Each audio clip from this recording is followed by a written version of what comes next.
Hi, so my name is T-Code and I'm a professional voiceover artist and I'm here to talk to you. Now you're probably one of those people that you've been told that you have a great voice and you're wondering how you can use your voice. You want to hear your voice on the biggest animation projects in the world, you want to have your voice aired on TV, on radio, but you just don't know how to get there, or probably you don't even know how to train your voice to become better.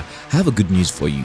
Now that's what we do at the Voiceover Workshop, training people and making them not just talent, but business people that make money from voiceovers. We have a course coming up next month from September 10th to the 8th of October, and we have amazing facilitators on ground to train you on different aspects of voiceovers. People like Chioma BBB, Eric Maximus Ekweme, Oluwaseun Olusegun, King E. Afemike, Seun Ajayi, and my humble self, T-Code. All you have to do to be a part of this course is go to www.thevoiceoverworkshop.com/register and pay a sum of 70,000 naira. Now, you don't want to miss the opportunity of having some of the best hands in the industry train you back to back for 5 Saturdays. So I'll encourage you to sign up today because, like we always say, talk is cheap, but your voice can be expensive.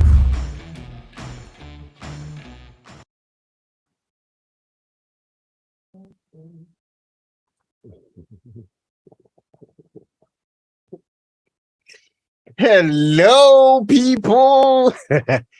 Okay, so the anticipation, I believe, right now will be dying down, and everyone would want to just learn. Hey, my name is King E, and I can see a man I call Elder himself, Chilu Lemba. I salute you, sir. And Aima Michelle, it's good to have you here. Finally, we're doing this. And my very own brother, Eric Maximus Ekweme. Thank you so much. First of all, I just want to say big thank you for doing this with us. I'm passionate about voiceovers. I love the whole idea called voiceovers, and it's a blessing to have people like you show up when we call to say, oh, let's do this. So thank you so much.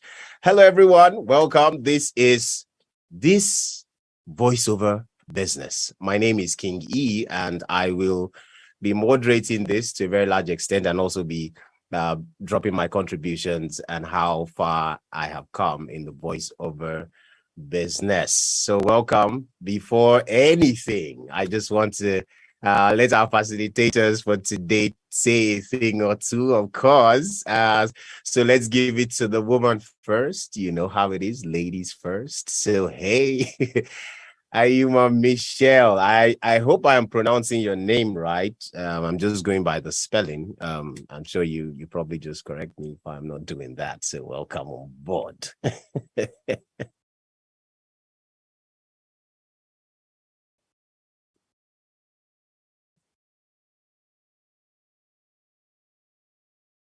I can't hear your audio. I don't know if it's me. But I'm not. Is it just me? Is it just me? No. Oh, okay. Because I was wondering. Oh, okay. Can you hear me now? Fantastic. Absolutely.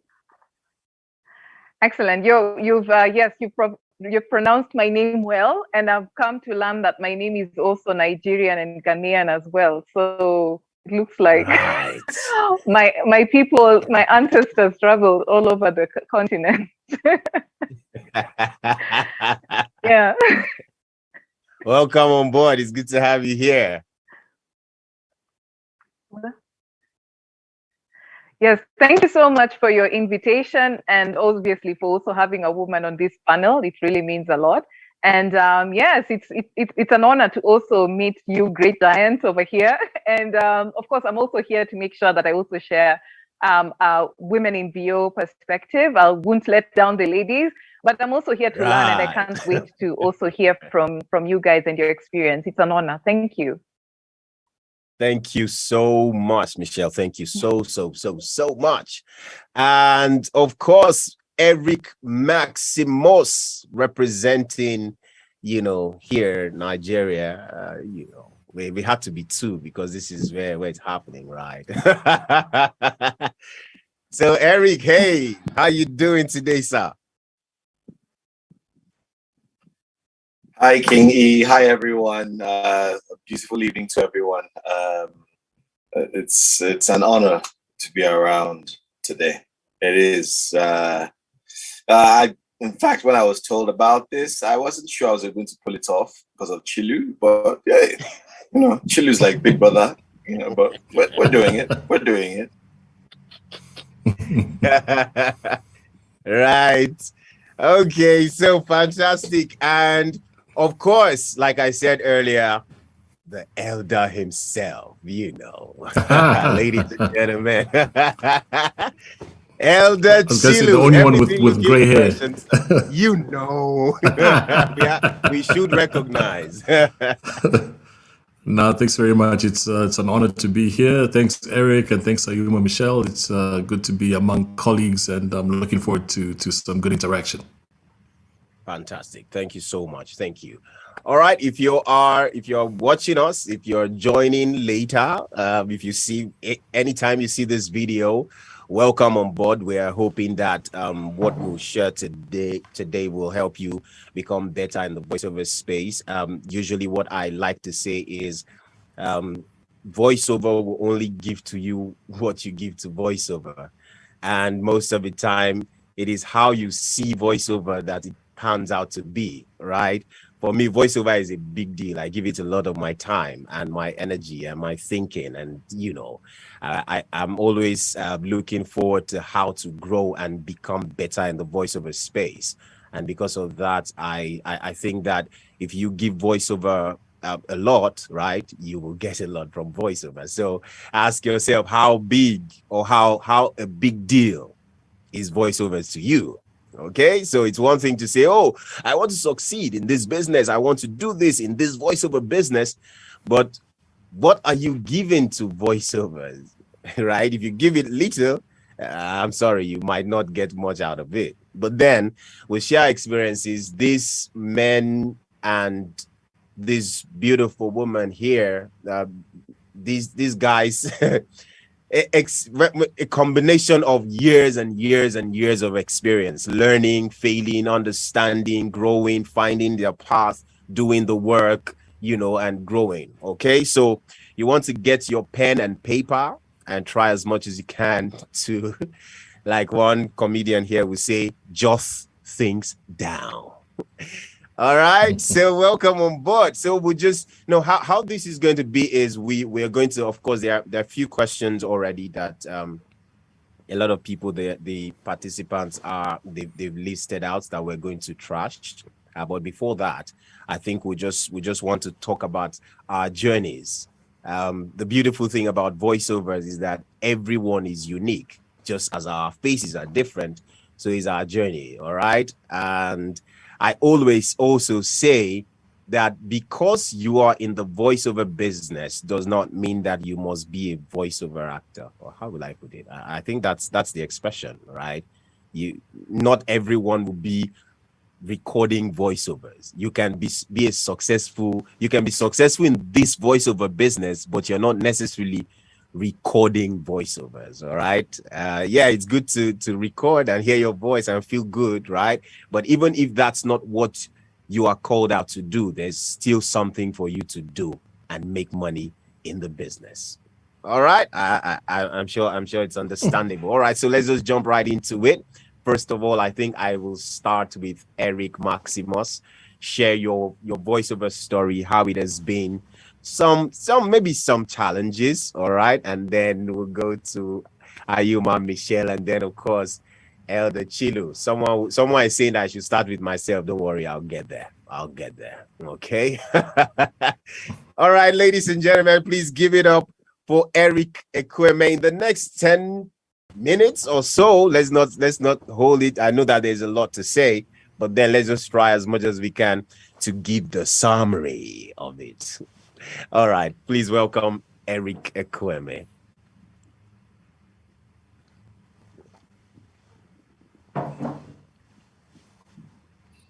Okay. Wow. Usually I'm not used to talking first, but well, since I'm asked to, I might as well. So I've been doing this for almost 2 decades. Whew.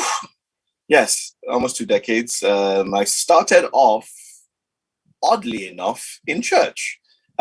So my uncle is or has been the longest serving orator in the University of Lagos, one of the oldest universities we have here in Nigeria.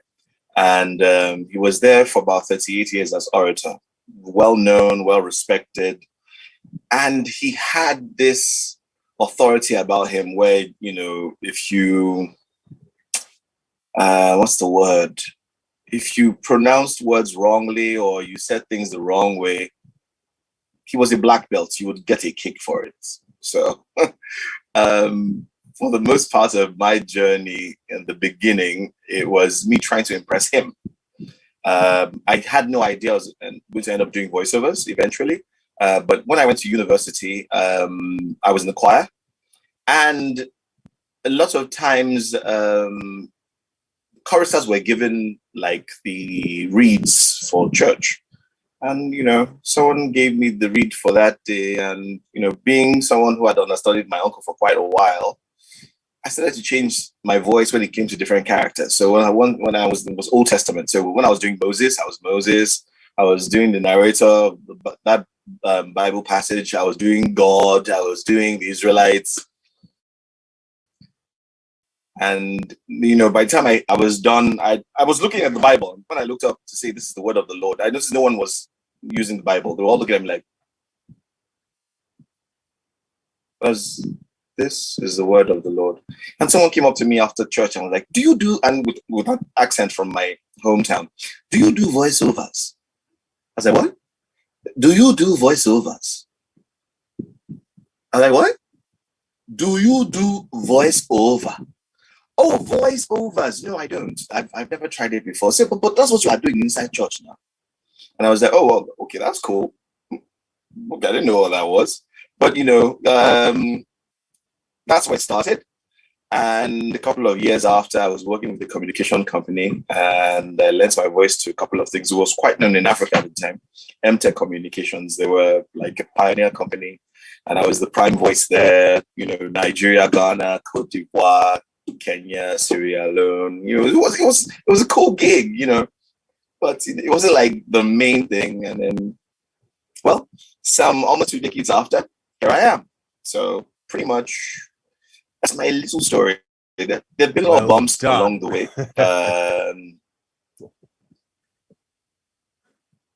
Thank you. Lots of bumps along the way, but we got past them, or we're still getting past them.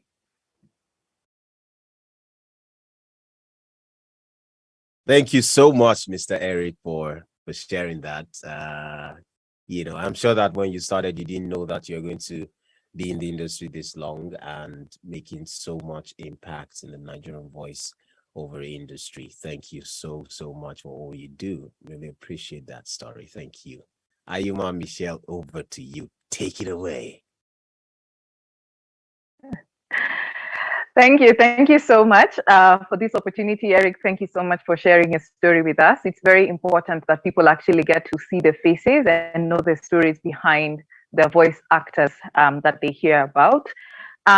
So my journey into voiceover, it's interesting because, again, I come from a family of storytellers, both traditional storytellers, from orators to, the traditions of telling stories. I've grown up around that from as early as, village visits at my grandfather's farm and just a lot of stories being shared and being grounded in who we are through the art of storytelling. And then also growing up in a family where there are lots of journalists in Kenya, award-winning journalists like my dad. But I never saw so many women. And also that I took issue with things like those.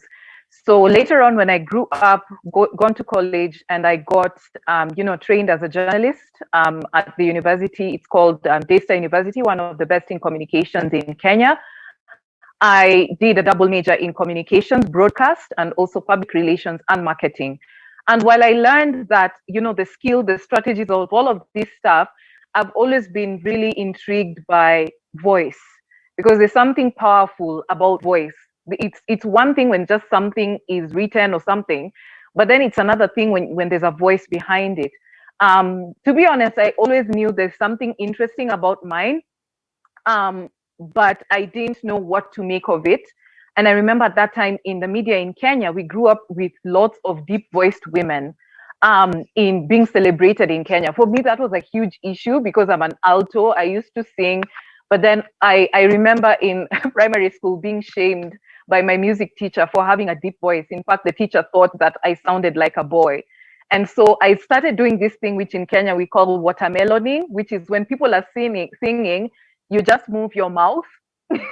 But I wasn't singing because I felt so ashamed of my voice, because the teacher made me feel like, oh, is there something bad about my voice because I have a deep voice and I'm a woman?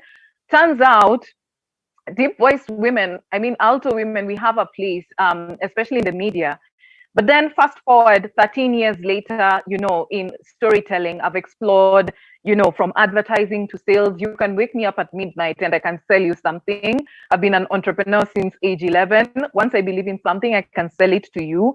To acting, I did some theater acting. I've also been an entrepreneur for the last 6 years under my business called Let's. And when COVID hit, 2021, it challenged me to look at what's in my hands. And I had pivoted in business so many times, and many people's businesses were closing. In Kenya, over 400,000 businesses close in a year. And I said, not mine. I declared, not mine. So I had to force myself, what's in my hands? What can I explore? And I went back to my voice.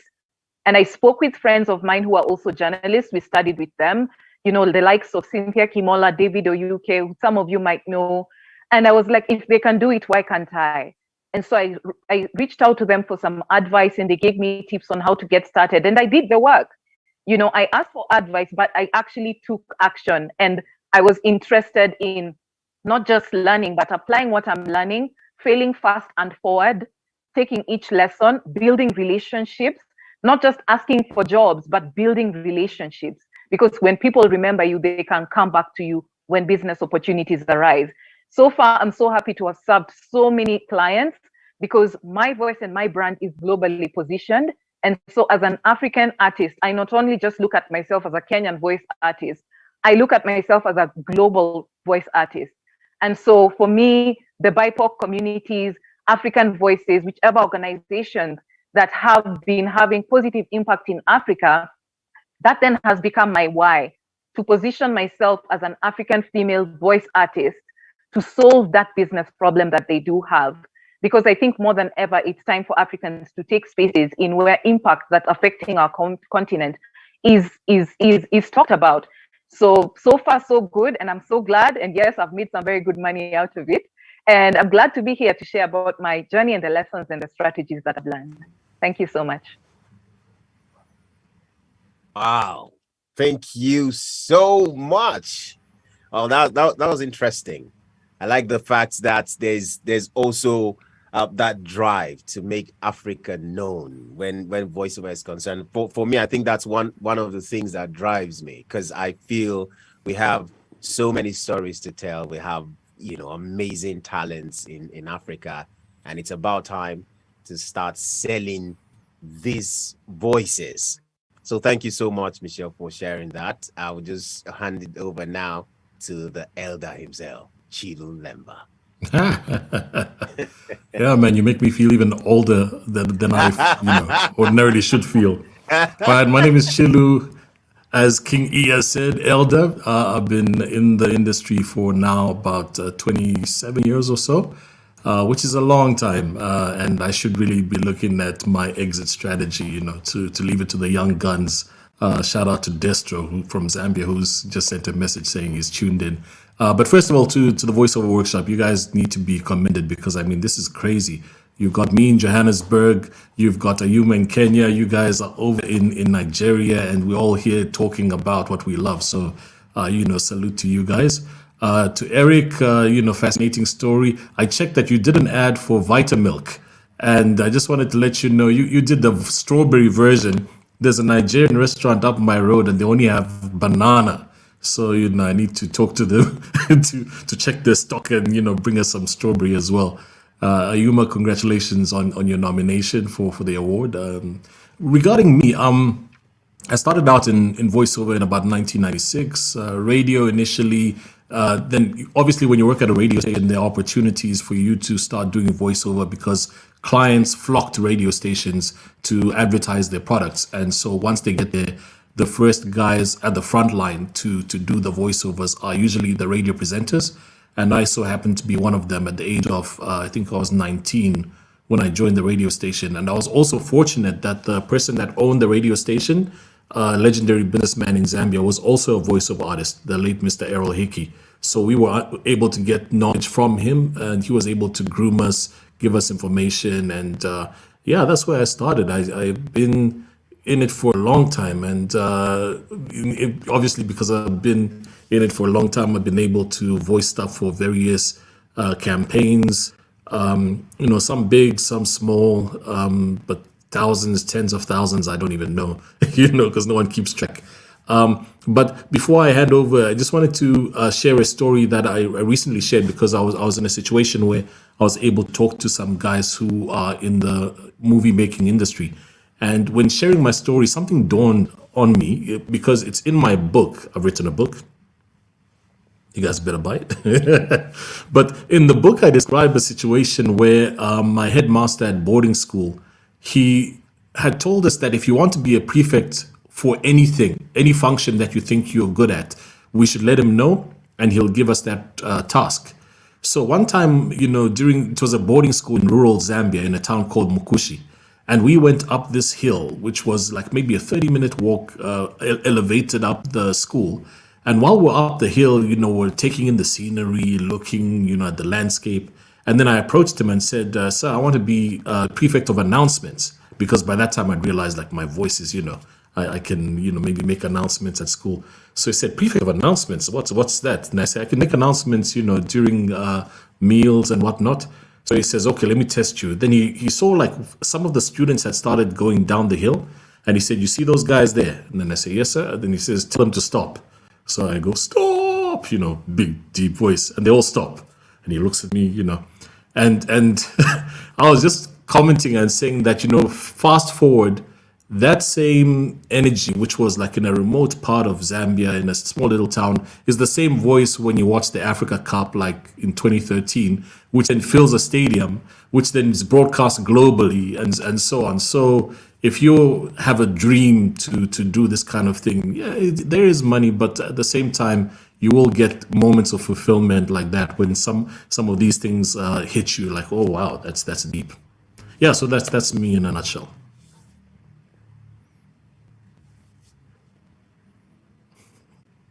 Right. Thank you so much, Chilu. Wow. By the way, the quality of your video is intimidating me here. Like, what's going on? We need some insight into this branding thing that you keep carrying along. I mean, this thing it's not just for you. It wasn't created specifically for Chilu. Come on.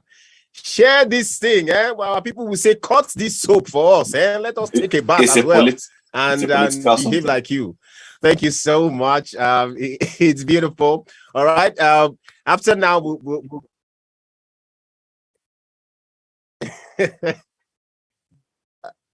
All right. So I'm hoping that everyone can hear me clearly. We'll go into the panelist session now. We'll have there are a few questions that I'll be answering. But before that, I started voiceovers some time back. But I think I started something called using my voice before even knowing that there was something like that, right? Trust me, I grew up as a very timid child, but the only place I could find confidence was when I am on stage talking. So I think I started going for, I think back in the days, a lot of kids were in debating society and stuff like that. So it exposed you to using your voice and trying to prove some points that right now they may not be that relevant. But then after that, I did some stage acting, but I think one of the turning points for me was back in the days, my dad had this box radio. I don't know I believe everybody here would know it, that box radio that usually there's this cassette, that cassette that you can use your pen to All right. And there's this radio drama back then in Nigeria, radio drama that was in it, and that was what exposed me to love voice work. And I listened to just that tape for as long as, trust me, right? And that was the start of it. And then stage acting a bit. I did a bit of radio here and there. And at some point, I realized I didn't even realize. A few friends started saying, "Oh, there's a way you talk." I think voiceovers. I relocated to Lagos eventually, and I was working in a studio, in a music production studio, for some time. At some point, I was now managing another music production studio. And because of that, I was exposed to a lot of, work, music, voiceover recording, and managing the entire process and all of that. And one day my producer said, just how about you try this thing? And the next time, how about you try this thing? And friends started saying, "Oh, I think you really are good at this thing." And the thing is, I didn't even know. I was just having fun. It's talking. I know how to do it. Let's just do it. Okay. And 10 years plus down the line, I'm here. There's voiceover workshop. There's Nigeria voice acting contest. There's the voiceover conference, and everything that we're doing at the voiceover workshop and media. The thing is, these stories, as you can see, are unique, right? And I'm sure that every one of us didn't even know where we were going with this thing when we started.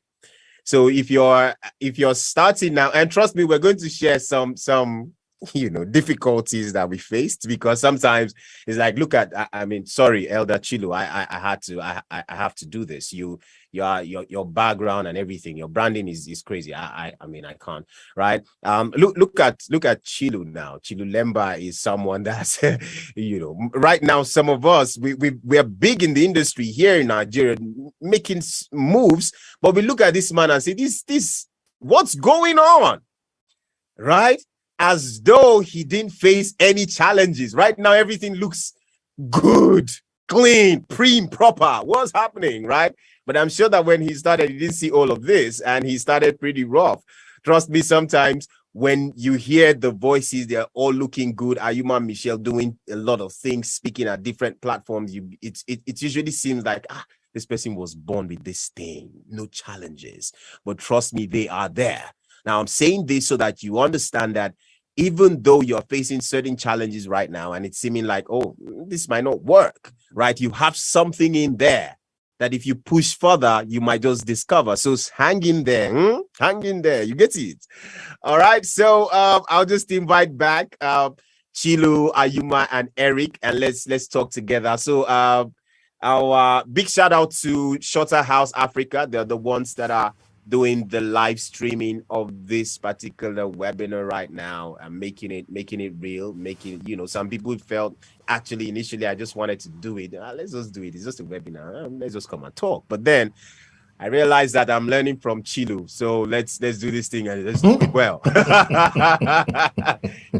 So big shout out Shutter House Africa. Thank you so much for doing this with us.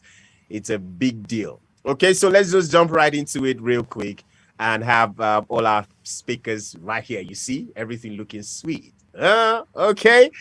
So welcome, guys. So quick one. I would want us to, just share some difficult times. I'm sure that there were times. I remember back in the days, usually that time when we do voiceovers, I was working with the production house. So we do voiceovers, we take that voiceover to the advertising agency for them to, because I don't think emails and all these things were that serious that time. So most of the time you take the CD, right? You take it there and they'll listen to it. So it happened that particular job, I was the one that did the voiceover, right? And I was at that agency. Each time I still drive past that particular agency, I'm like, these dudes, these guys, And I was there and I took the gig there, and they were in this conference hall, and some guys listened to it, and the comments were coming like, oh, this is good. There's usually this particular guy that is annoying that would just come afterwards, he just walked in. And he looked at, and he was like, no, come on, guys. This doesn't sound like.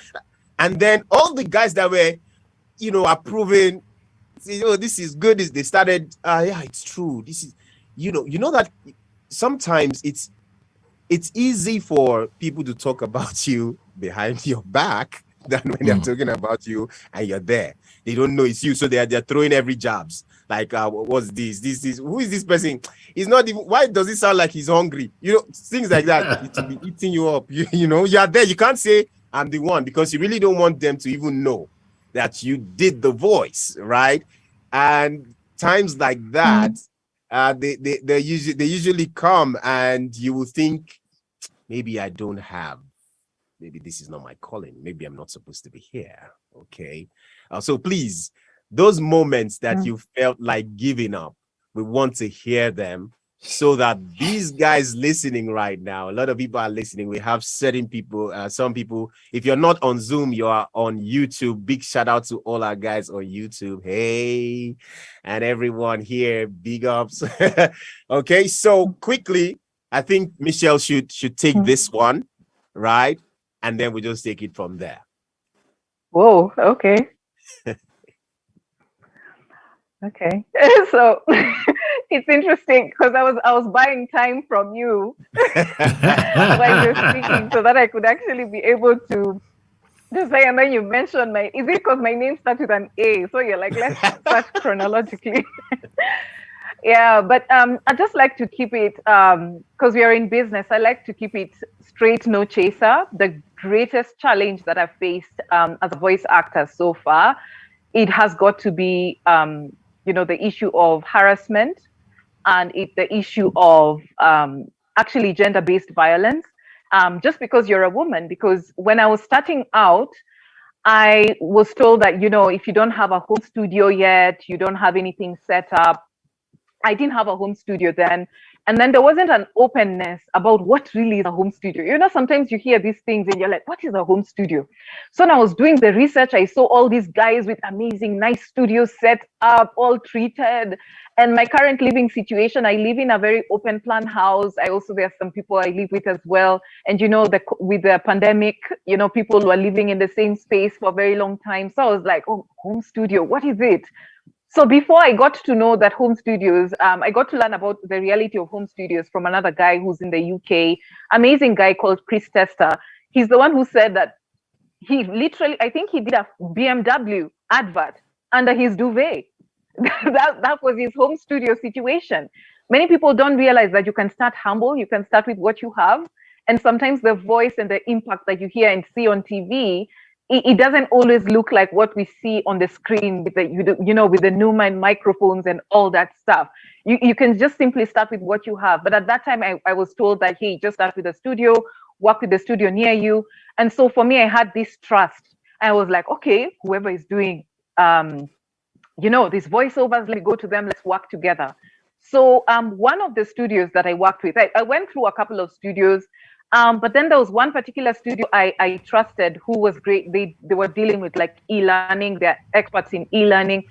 And I was like, okay, fine. I got my first e-learning gig, guys, 16,000 words. I was sweating when I got that job, but I was like, I'm going to do it anyway, because I have this drive. Like, I like challenging myself. And because I knew I could deliver it, I knew that I had to deliver a great job for my client. So I approached this studio, and I went and did the work. But the guy realized how big the project was, then he started demanding more cash.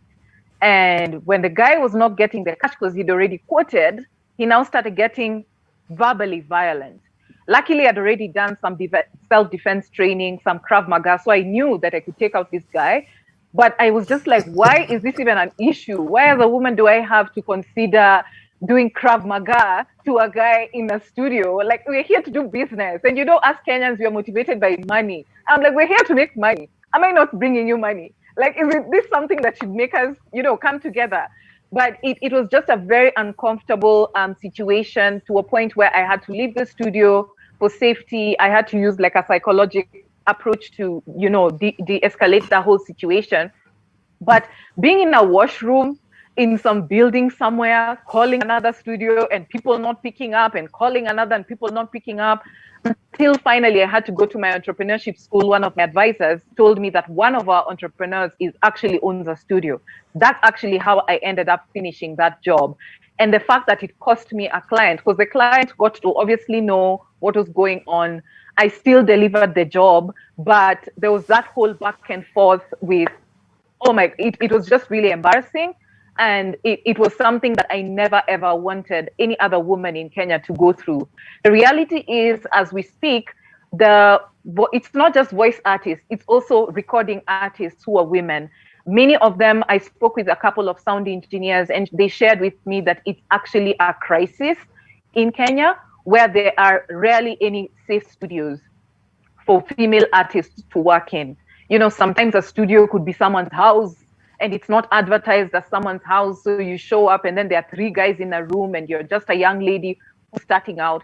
But the good thing I learned to get out of this is I always turn my wounds into gifts. And so that's why I launched a campaign called Safe Studios Kenya, where I actually interviewed studios which are safe spaces for women. And I curated one which at least young artists and young women who are starting out, they can comfortably go and work. They will be treated with respect and with dignity and make money without having to worry about the security. So that's the major topmost thing that I've actually gone through that I would like to highlight as a challenge. There are many others, but my security, my safety, that is topmost. Yeah. Wow.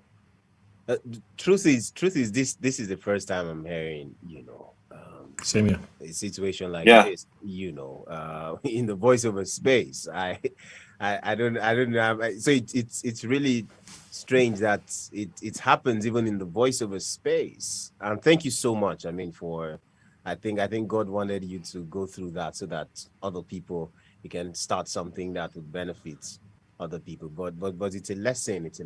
I think it's something that we all should. It's not about, I don't think voiceover is generally about gender, it's about the arts. For me, it's about the beauty that comes and what everybody can offer. But it's good to know that this is you. So you see, we're learning. Even I'm here to learn. I'm learning to. I'm just hearing this for the first time. Thank you so much. Thank you. All right, Chilu Lemba, take it away. Yeah, that's hectic. Yuba, that's like, wow. It's so deep. I don't even, as a father of 2 teenage daughters, I'm shook. Yeah. And the only thing that comes to mind is that I have some colleagues from South Africa who are female voiceover artists, and they're also doing their hustles, and maybe it might be worth the while to just make the network bigger and maybe discuss such things, and grow that network. So if you're cool, I'm happy to maybe pass on details of the guys that I know here. That's an amazing initiative you started, by the way. Now with me, thank you. Different chapters of my journey have had different challenges. And like you say, a lot of people see what's happening now and think everything's been like this all along, but it's like a movie. What they're seeing is the trailer. They're not seeing the long form thing, which has all the various details of what happened on the journey.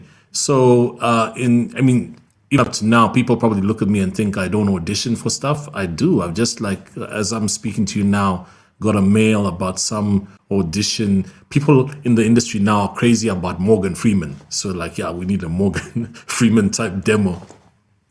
So we get stuff like that. But yeah, we still audition, we still have weird things happening. Like last week I did a voiceover for a client, and it was for a show. I shouldn't mention the details, but it was one of those like a road show.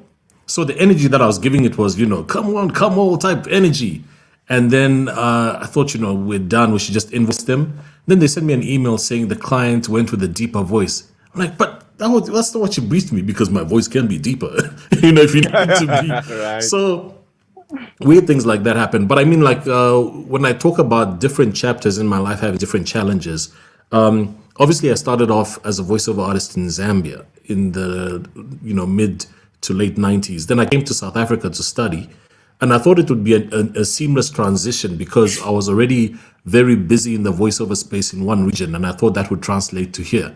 Whereas the reality is that it took a number of years for me to plug into the industry here. I'd go to agents, and agents would be like, no, we've already got somebody who does an accent like yours. Some guys would just be like, no, and it took a while for me to get any traction. And so while I was at college, my thinking before I came to South Africa was that I'd be studying and doing media things. The reality was I was studying and I was a waiter, doing, serving tables, because the voiceover side of things was not opening up. It was like a stubborn thing in terms of destiny. But during the time that, I was a waiter, and during my time in the wilderness, I was able to learn quite a few things about the country, about how you pronounce certain names, which aren't obvious, about the psyche of the people. And it took a while. So it was almost like you have to learn and get on a path where you're absorbing as much knowledge so that you're impactful when the time comes, and everything works out in seasons. So for somebody who's watching and thinking that, it's been like this from day one, no, it's been a journey with lots of trials, lots of tribulations, some which are in my book and also in my podcast. I mentioned in episode, I think 4 of the Voiceover Plug, which is my podcast, I mentioned like one of the stories relating to my early years as a voiceover artist in South Africa. And it's, I think if you're interested in the journey and the challenges, it might be worth listening to that. Absolutely. Thank you so much, Chilu. All right, Eric. So this has been alphabetical, obviously, because started with and then AC. and now. Right. Okay. Where do I start? Like Chilu mentioned, he has had different challenges at different chapters of his life. Mine started very early as a child. I found out quite early in my life that I spoke, or I thought as faster than I spoke. So a lot of times I could be in the middle of a speech and then a thought comes to my head and my thought has gone there. So what I'm discussing at that moment is almost gone. So I end up stuttering or mispronouncing words or running quickly through words. And, I spoke to a lot of people about it and they told me, yeah, those conditions, they exist. But I didn't know that. And Nigeria back in the day wasn't as open to technology and, information as it is today. So for a very long time, I couldn't understand why I could be like having a conversation with someone and then all of a sudden something comes to my mind and I forget what I was talking about and I move to something else.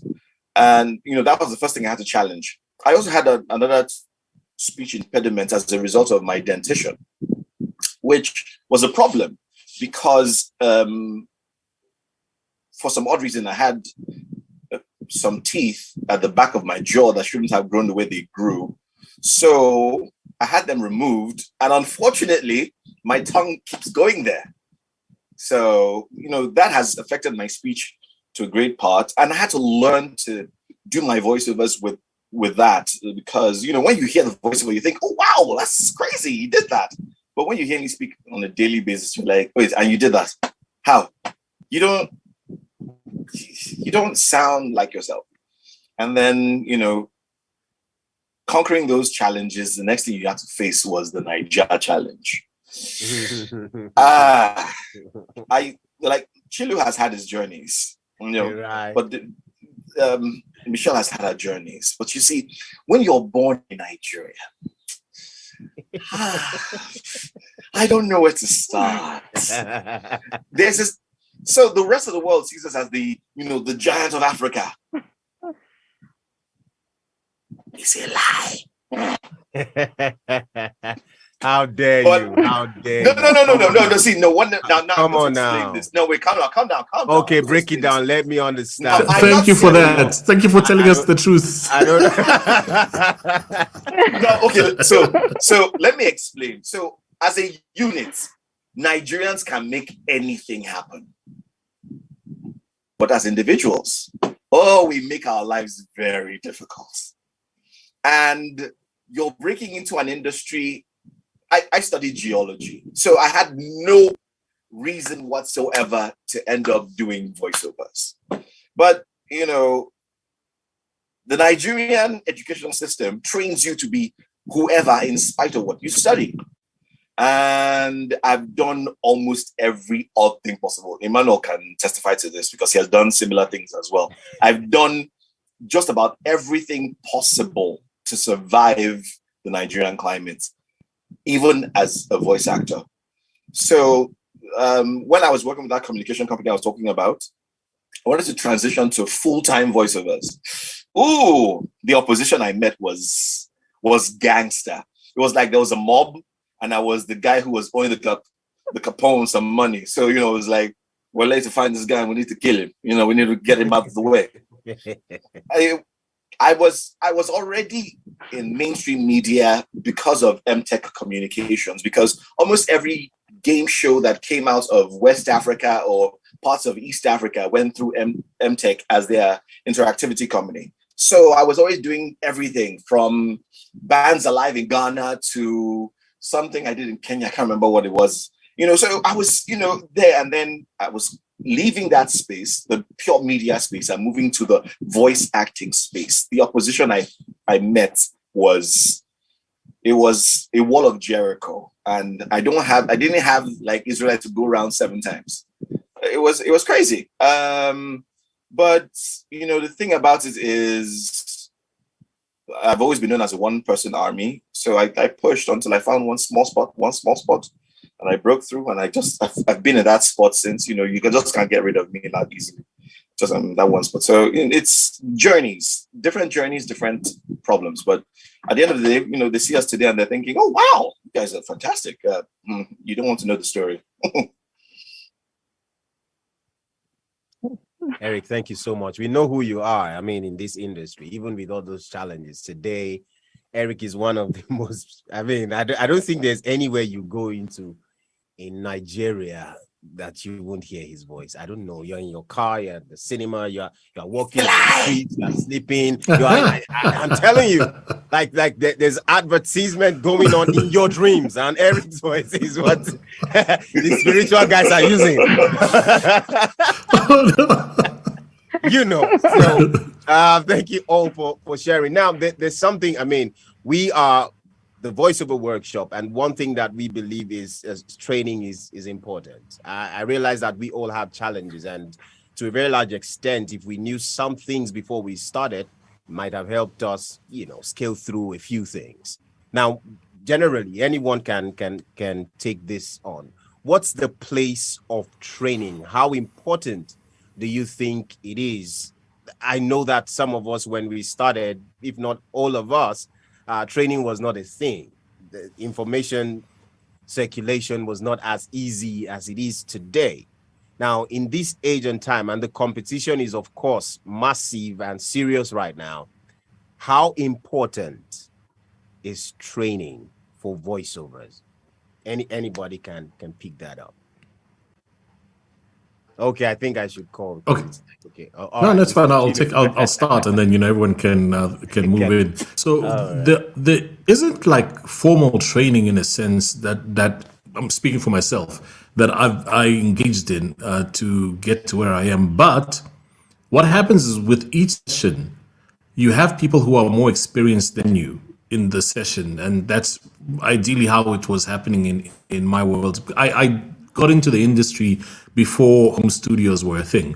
So meaning that each studio you'd go into, you'd find somebody who has a wealth of experience, whether it be the sound engineer, the director, the copywriter, and all those disciplines you were learning on the job. So with one job, you would improve.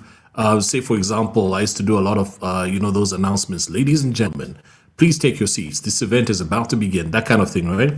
And I did a lot of them for a company called VWV. So they are the guys who, for instance, the World Cup opening ceremony, they put that whole show together. So they do a lot of shows like that. But what they had was an experienced team and a sound engineer in Paulo. And what he told me, for instance, in one session was you can be always delivering it at the same energy, at the same level of energy. But remember that if it's for a company event, which is happening in the morning, those guys don't want to be shouted at, so it's not ladies and gentlemen because it's in the morning. So it's like, ladies and gentlemen, breakfast is not served. So you have to also be cognizant of where these things are going to air. And such lessons you get, on your journey as you go. So it's almost like each day you have somebody who can teach you one thing or another. It's a pity these days that there are a lot of, I don't see as many opportunities for that kind of passing on of knowledge because of the fact that we operate in silos with our various home studios and so on. But there is a wealth of knowledge out there, and I think there should be ways in which people who are on the come up can tap into. In the US, what they do is they have proper coaches who, you pay them, whatever, $200 a session or whatever. I'm just making up a number because I've never engaged in them. But those guys will coach you on Zoom, depending on what your goal is. So if you want to be doing movie trailers or whatever, they map that out with you, and then they work with you on a journey to get to where you want to go. And so, initiatives are like that, I think, are ones that people should look out for. And the voiceover workshop is doing its thing as well. So, yeah, I think training is important, but on the job training is also something that people might not consider. Fantastic. Thank you. I like that angle. Yeah. Yeah. Well, I think similar to what Chilu experienced, it was the same thing for us. When I started, there wasn't any training, and unfortunately, we're still in that part in Nigeria where we're transitioning to the use of home studios. I remember during the pandemic, I got a ton of jobs because we're not up to like 10 who had home studios, so it was cool. But anyway, when I started, yes, that was how knowledge was passed, because, on the job training, it was great. It was fantastic. Nowadays, even though home studios are still not a major thing in Nigeria, we have a lot of time-sensitive productions, and nobody is really interested in, training you anymore on the job. So everybody's looking for the already fully baked, finely processed voiceover artist or actor to do the job. Nobody has the strength or the time to say, okay, why don't you try this with this? Or most of the time, once they notice you, they call you in for a job, you go in, you can't deliver, they just write a small note somewhere like, he's not as big as he claims he is. And then, it's unfortunate, but that's the truth. So what I tell a lot of upcoming voice artists and voice actors, especially if you're not at that level where you're confident enough to self-direct, I tell you, as much as possible, go and learn. I learned by mimicry because I didn't have access to a lot of the things most people did. So I had a lot of access to British media and, like I said, my uncle. So I would mimic him. And when he would say a word and he would then enunciate and say certain words, I would mimic him in the background. And, that became part of me. So, it wasn't hard eventually when I was in front of a microphone.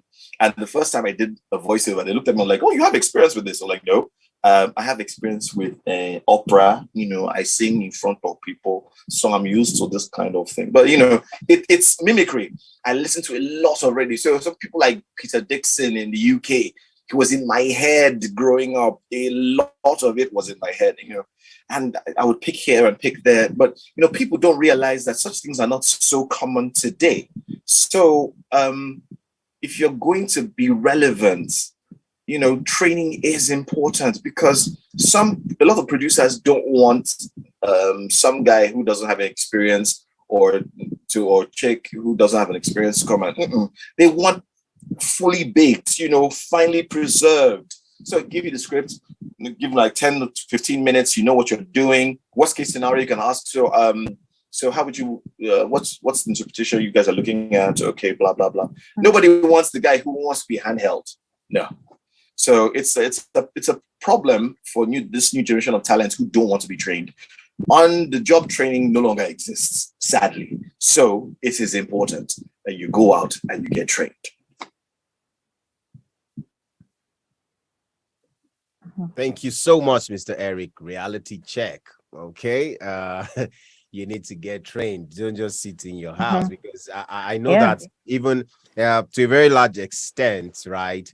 A lot of clients want people who can record on the go, on the spot, so that time is no more as available as it used to be, if I'm allowed to say it like that. Okay, so it's important that you go through a training, and of course that's why we're there. All right, so you can sign up. All right, Michelle, you have something to throw in. Eric wanted to mention something. Yes, Eric. Well, I must say this. Training is forever. So it's not that, you have training in the beginning and that's the end. Training is forever. You pick things every day. You learn things every day. So please remember that as well.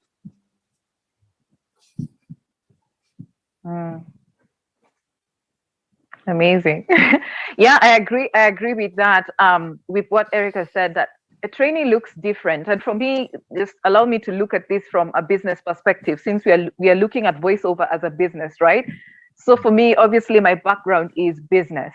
And I think that's one of my strengths, the fact that I got into voiceover, seeing it as a business. And to be honest, the reason why I ended up landing some of these jobs very early on is because I was treating it as a business, not as a hobby, not as a side thing, I don't talk small about things that I wish to grow. I talk big and I invest like it. And at the end of the day, in business especially, you are the unique value proposition. You are the greatest asset that you can ever invest in. And so how I looked at training was that who is the best and how can I get access to them, So at that time, obviously, there was pay-to-play sites. That's how I started, because they also offer workshops and stuff like that. I hadn't known about the ecosystem of the African voiceover yet. But at that time, I was just like, who's the best? Because I believe that you're always a degree, just one degree away from your next best step. The answers are always near you. You just have to search for it. And you also have to be very intentional about growing, and they will show up. That's honestly something that I believe.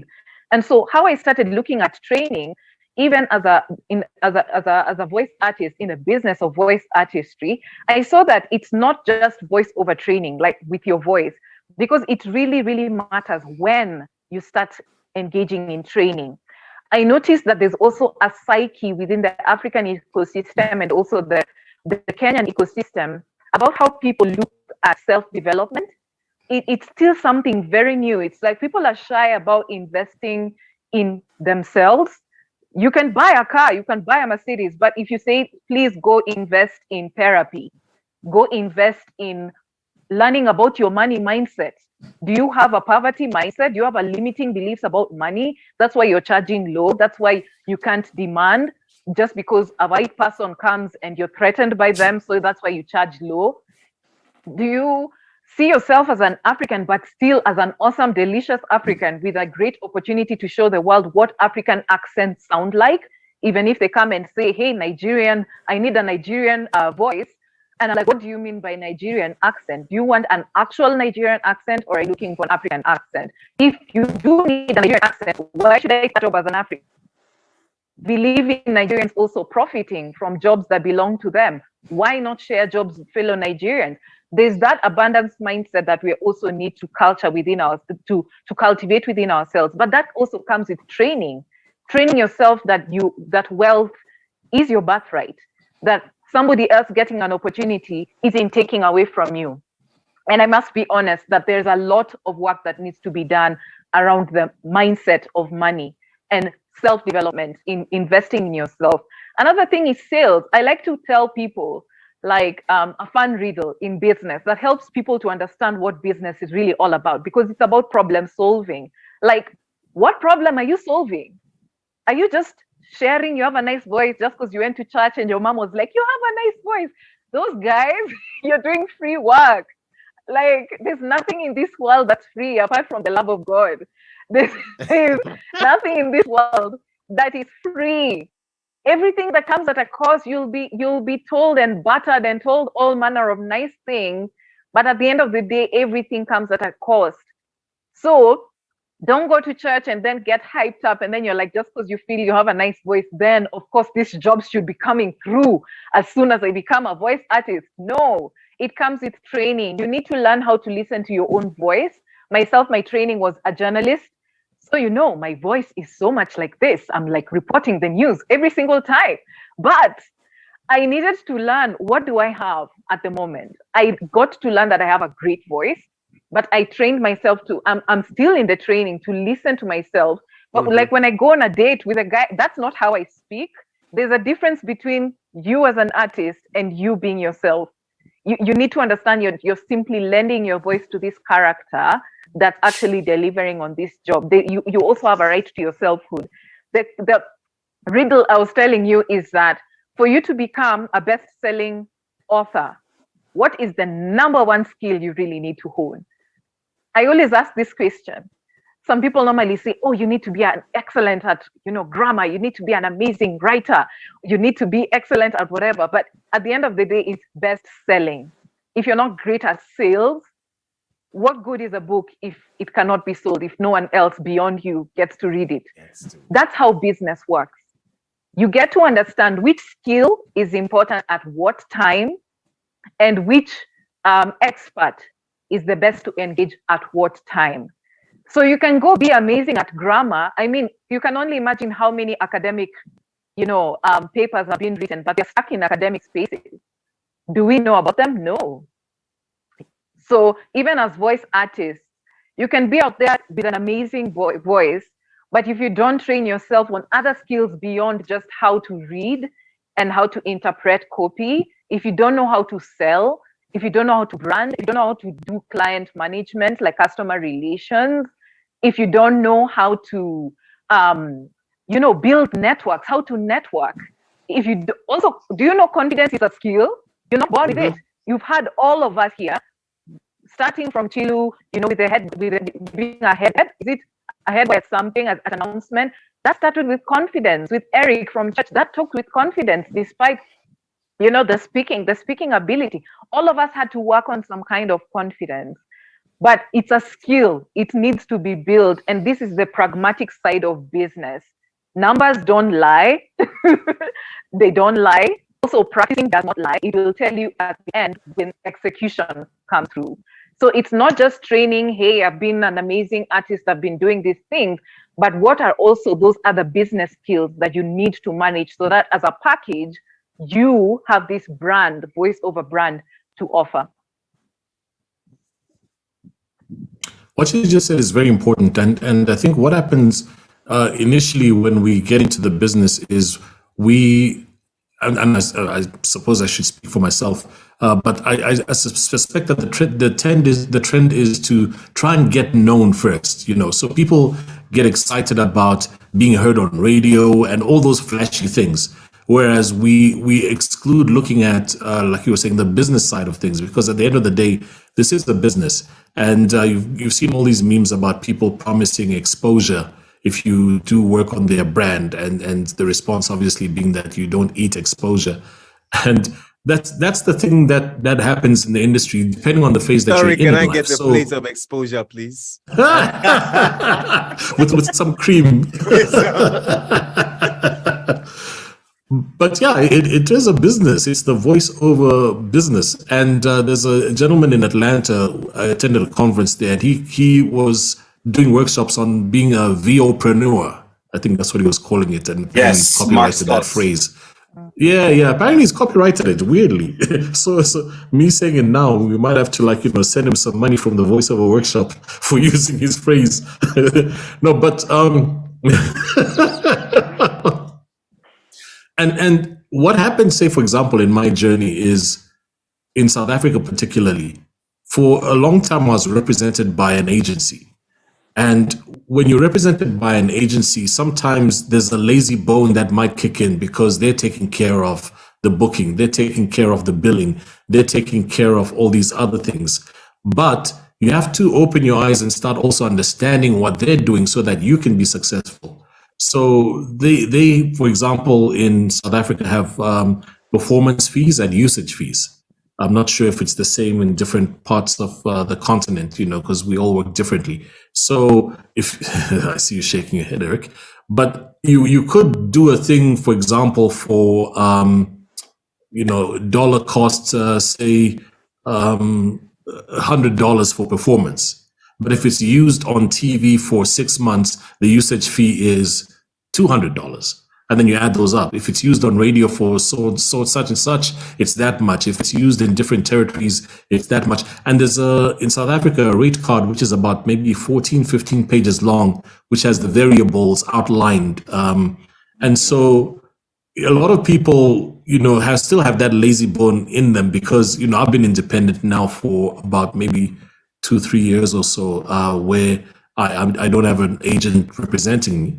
So I've had to learn about the rate card but there are other guys who are in the industry who will phone me like, hi, so Chilu, if I'm doing this and this and this, how much should I charge? And in my mind, here's the rate card, but I don't understand the rate card, so it's a business. You have to be intentional about how you approach it, and that's how I think you'll start unlocking success. And also, my last word before you dive in, there are a lot of people that I know of in the industry here who are veterans. They've been in the industry for decades, and some of them have done well and invested their resources. But then you also have some who probably thought this wave was going to be one they can ride for decades and decades until their 80s or whatever, and they maybe aren't doing so well because even where I am right now, there's another hot kid somewhere who's starting out and who at some point will get the attention of advertisers and whatnot. So as you go along, you also have to be cognizant of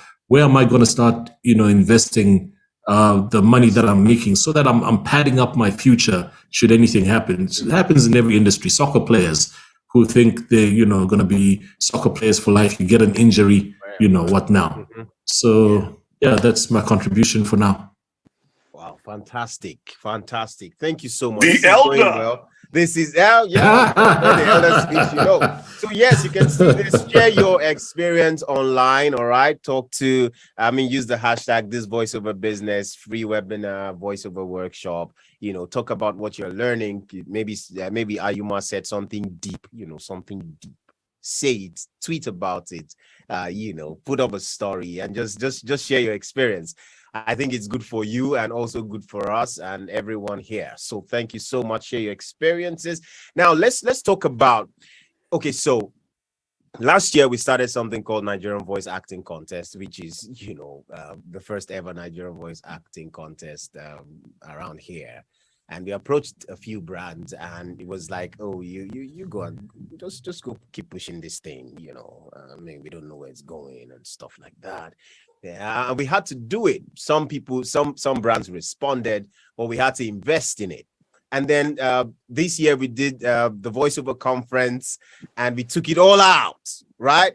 And from the outside, people were like, oh God, the venue was like dope, something that has never been done in Nigeria and stuff. And then when I was done, I sat down, I was thinking of my life. Like my people will say, who send you message? That kind of thing. Like, Ross, who told you to do this thing? You just decided that you were going to, right? Why? Because I could feel, that kind of thing that after you're done, you could feel like you're light. See, you are light, you've spent some money, then you're now very light. It's like paper lights, okay, right? But then after a couple of days or weeks, I went through everything that were done. We did, and I realized I told myself that this was worth it, because for me, I constantly want to put in, money, resources, time into voiceovers. When Ayuma was talking, she mentioned mindset. For me, I am a fan of the right mindset, right? And she mentioned intentionality. There is nothing you do as a voiceover talent that you're not intentional about it. And like Chilu said, right? Sometimes because we do this artistic work, we usually you want to hear your voice on radio, even when you're hungry, you want to feel like, oh, I'm doing something. Oh, that's my voice and stuff like that. There's no money in your pocket, and But I also think there's also the issue of pricing, negotiation and stuff. Now I'm talking business now, because this voiceover business, for you to succeed, you have to a very large extent start thinking about the money. Like Chilu said, you don't eat exposure, because sometimes people promise you all of that. Oh, don't worry, this is going to expose you, it's going to take you right. Now, how do we as young voiceover actors have built that business mindset? I know that we've had these conversations before, and sometimes it's like, okay, maybe it's really not well said, because I trained talents and I answer questions every other day, right? And usually for me, it's like, I have worked for you, pay me. This is the amount I want to charge you. Forget every other story around it. It's okay. But even if you want to build a relationship, it has to get somewhere. You can't call me first, for the first time and expecting that we start a relation. No, I have to trust you to an extent before I say, okay, let's build a relationship. So even I usually do not think that the challenge is from the clients, because sometimes some people want to measure, okay, this clients, will he be able to pay me? I don't think usually that's the challenge. The challenge is that mindset, having that business mindset. How do you grow that mindset that is business? And then seeing voiceover as not just something that should get you excited, but something that brings you money. Everything we're talking about, Eric, investing, Eric has said a few things, Ayuma has said a few things. Look at Chilu Lemba, see everything going on around the man. This is money talking.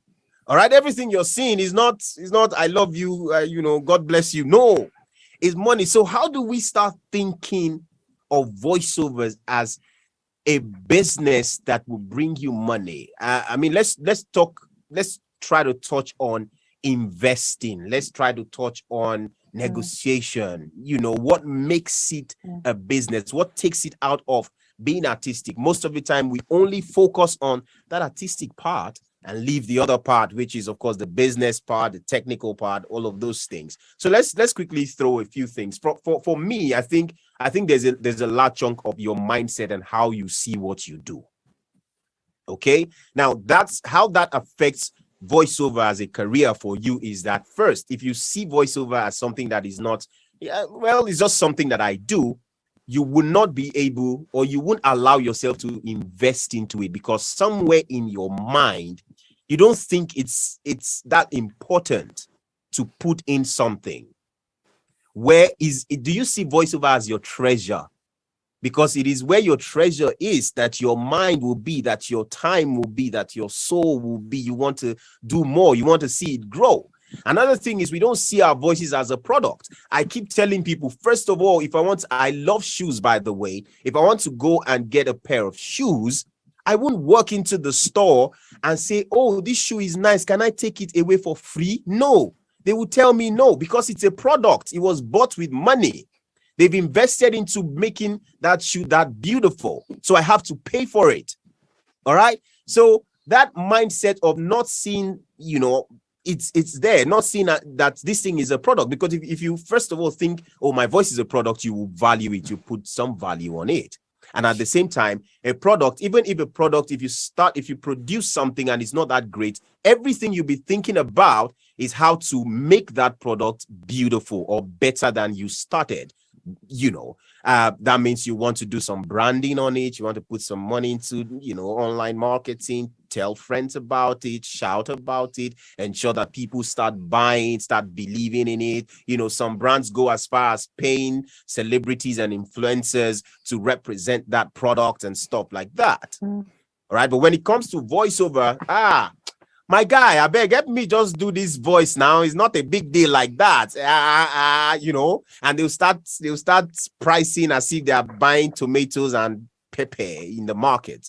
All right. And to be honest, from me, I don't think that the bulk of the blame is with the client. I keep saying that no clients will tell you, oh, this thing, is you want to charge 150,000 now? Come on now, that money is too small. Increase it to 200 or 250 now. To do that, it's rare. I don't know if there's anyone that has met a client that will tell you, come on, increase this thing, it's too low. Because no client wants to pay you more than they want. In fact, they would prefer that you do it for free. So you are the one that has to determine and decide what value. So quickly, let's just touch on that. Your perspectives, you can share some experiences as well on how to help the younger people who are coming up get better, because at the end of the day, it's really not about whether your voice is cool. It's about whether you're selling your product, which is your voice. If you're not selling your product, you're as good as someone that is just having fun talking. All right, Wow. so That take is it. Do you want to shake this table? That is huge. Do you want to shake this table? Take it.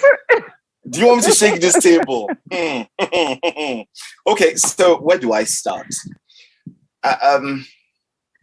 Yes. So first things first. I'm going to talk about some of the things that King E has talked about. What I tell voiceover artists, especially those who are starting up or have got to a certain stage in their careers, is it is very important, whether you're in Nigeria, whether you're in Ghana, whether you're in Kenya, whether you're in Cameroon, whether you're in South Africa, it is very important that you know your industry. You know the markets you want to play in.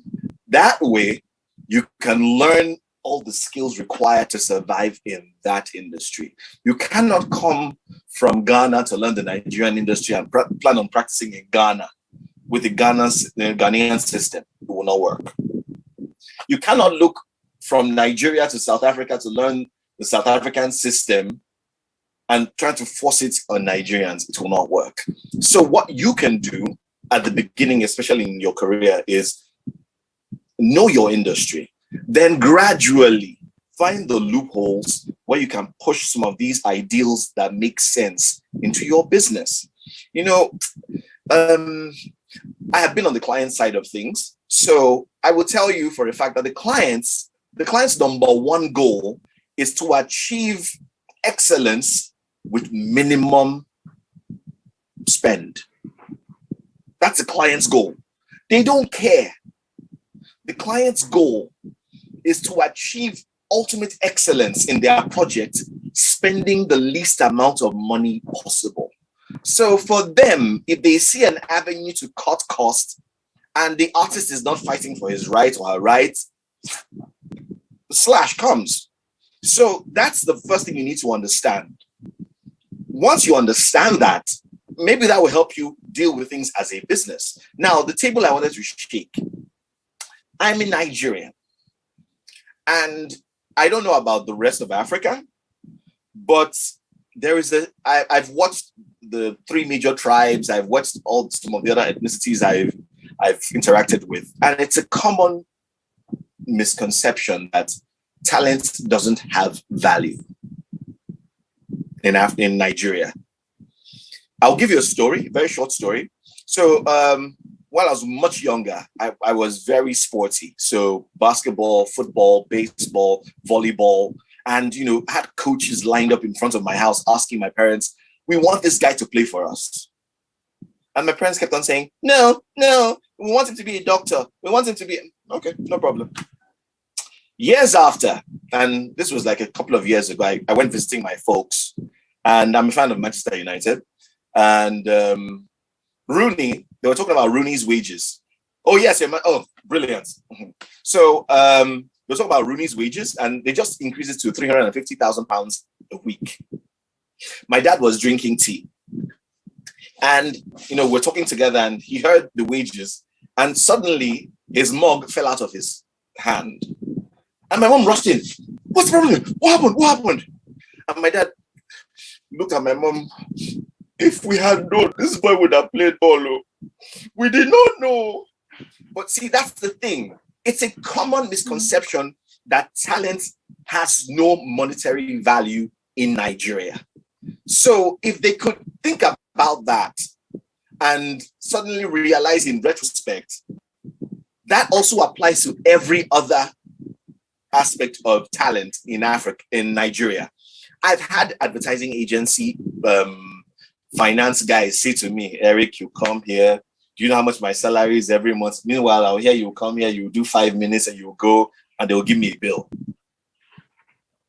But if we don't conquer that mindset, we will always have that problem here in Nigeria. Thankfully, when I do jobs outside of Nigeria, nobody thinks about it that way. So, I just, give them my fee. I'm seen as difficult in this country because you're trying to fight for your ideals, your value. And they're looking at you as like, it's not just to say this thing. Oh, yeah, go into the booth and say it. No, it's easy. Hey, that's the microphone. This is the script. Go inside and say it. But they can't do it. I can. So why do I tell you this is the cost implication? And you're saying, it's too expensive. You call somebody else. And you call someone else. He does a terrible job. And then you think, pride will not allow you to call me. Because you're like, no. If we call him, he will gloat. No, let's not call him. Let's just manage it like that. Run it on air. But it's a common problem here in Nigeria. At the Voiceover conference, someone did say that he did a job for 5,000 naira. That's about, let me see, how much is that in rand? I think it's about 143 rand to a naira now. So 5,000 naira. No, sorry. It's 143 naira to a rand. Sorry, not the other way around. So divide 5,000 naira by 143. That's how much the person. No, it's more than that. Anyway, it was that bad. And I heard, like, what? How much? 5,000. Wow. But that's the thing. So if you know your market, first of all, if you know your industry, it helps you know how to navigate around it. Chilu thought he was going to jump from, being a superstar in Zambia to being a superstar in South Africa. It didn't work out that way.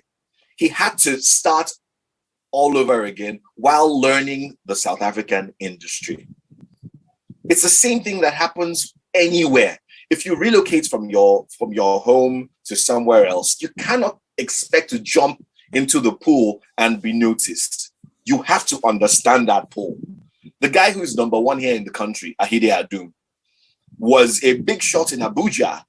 That's the capital of Nigeria. But when he came to Lagos, he was nobody. He had to start all over again. The good thing, he had a great business mindset and he had a great voice. So it was a shorter time to get to acclimatize to the whole thing. But that's the problem about just jumping to the pool without knowing whether the water is cold or not. If it's cold and you're not a good swimmer, you will have hypothermia and you just die there. There are too many issues. But it's very important if you're going to talk about, investing, if you're going to talk about the business, you need to first of all understand what business is on ground before you can think of, okay, so what do I need to do? I need to do this, I need to do that, I need to add this, I need to add that. Okay, so I need to learn this, I need to learn that, I need to open a business name, I have to have tax returns, But if you don't do that and you go all in, there's a possibility that the wealth of information that hits you will be too much for you to bear, too much for you to carry, and then you wash out. So let me not shake this table any further than this. Let me give my first one. Wow, that's really powerful, Eric. You're talking. You're. Some people say you're shouting. You're shouting because it's the reality. And I think what you pointed to is marketing skills. When we're discussing business and voiceover, it's not just about training your nice voice. It sounds great. People keep telling you it sounds nice. You need to know that it's a great voice because you've invested in it to a point where you know your business. You know what you offer. You're not always looking for external validation. You've done the work, you've invested to a point where after you've sent that work, you have that confidence for, you better give me yes, and you better give me that money. And should there be something in between, maybe it's something that's beyond yourself or something of the sort with the client. But what Eric has talked about, that's basically marketing skills. Marketing is understanding your market. and that's one of the biggest things that I actually got to learn, which I'm so grateful because of the business training that I've gotten, which is learn your market. For me, I was struggling to enter the Kenyan market because it's a whole nother ballgame. But because of the positioning of my storytelling business, it was easier to penetrate the global market more than my own country, which alludes to why there's so many great talents from Kenya. I mean, Kenya, we are one of the best in the continent in terms of human resource. That's why you'll find us in all of these great business markets in terms of management and everything. That's why South Africans have beef with us, and that's why we are very good friends with Nigerians, because and it's because we are very good friends with Nigerians because we speak the same language of money. You just mentioned money, we are best friends.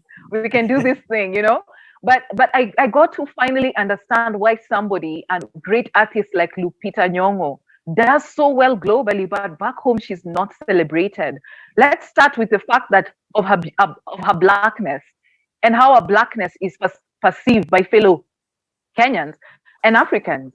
And then let's look at, secondly, the fact that she's a woman and how people attach the value of money to women. They're like, she's single, you're not even married, you don't even have children. Why are you quoting so much money if you don't have any real responsibilities? Like, seriously? And then with her blackness, there's this colonial mindset of where we were. I understand. I've gotten to a point where I understand what Eric's parents, where their generation and where they come from. And this is where I'm talking about money mindset.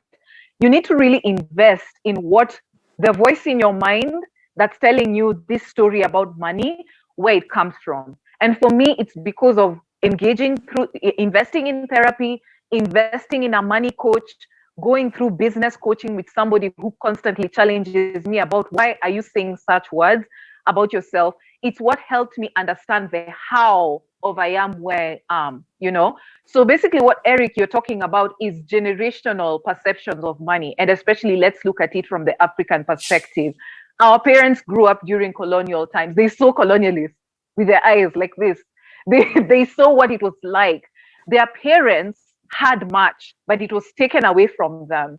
And they were forced to work for free or too little to nothing just to survive. So anything that's manual, anything that's skill-based was treated as valueless because you are grinding, but getting nothing in return. You were getting peanuts in return.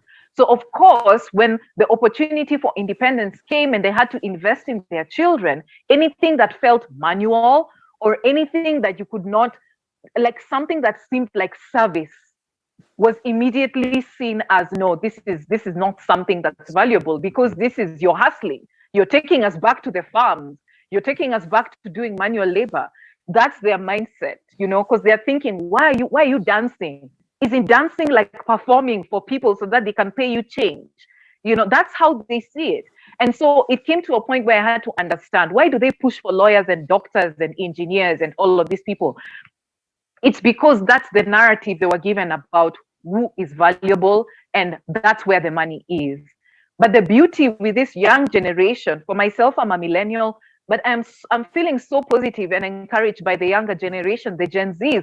I mean, we grew up during the technological, outburst, but the Gen Zs grew up around technology. So they know about the multiple opportunities that can be created.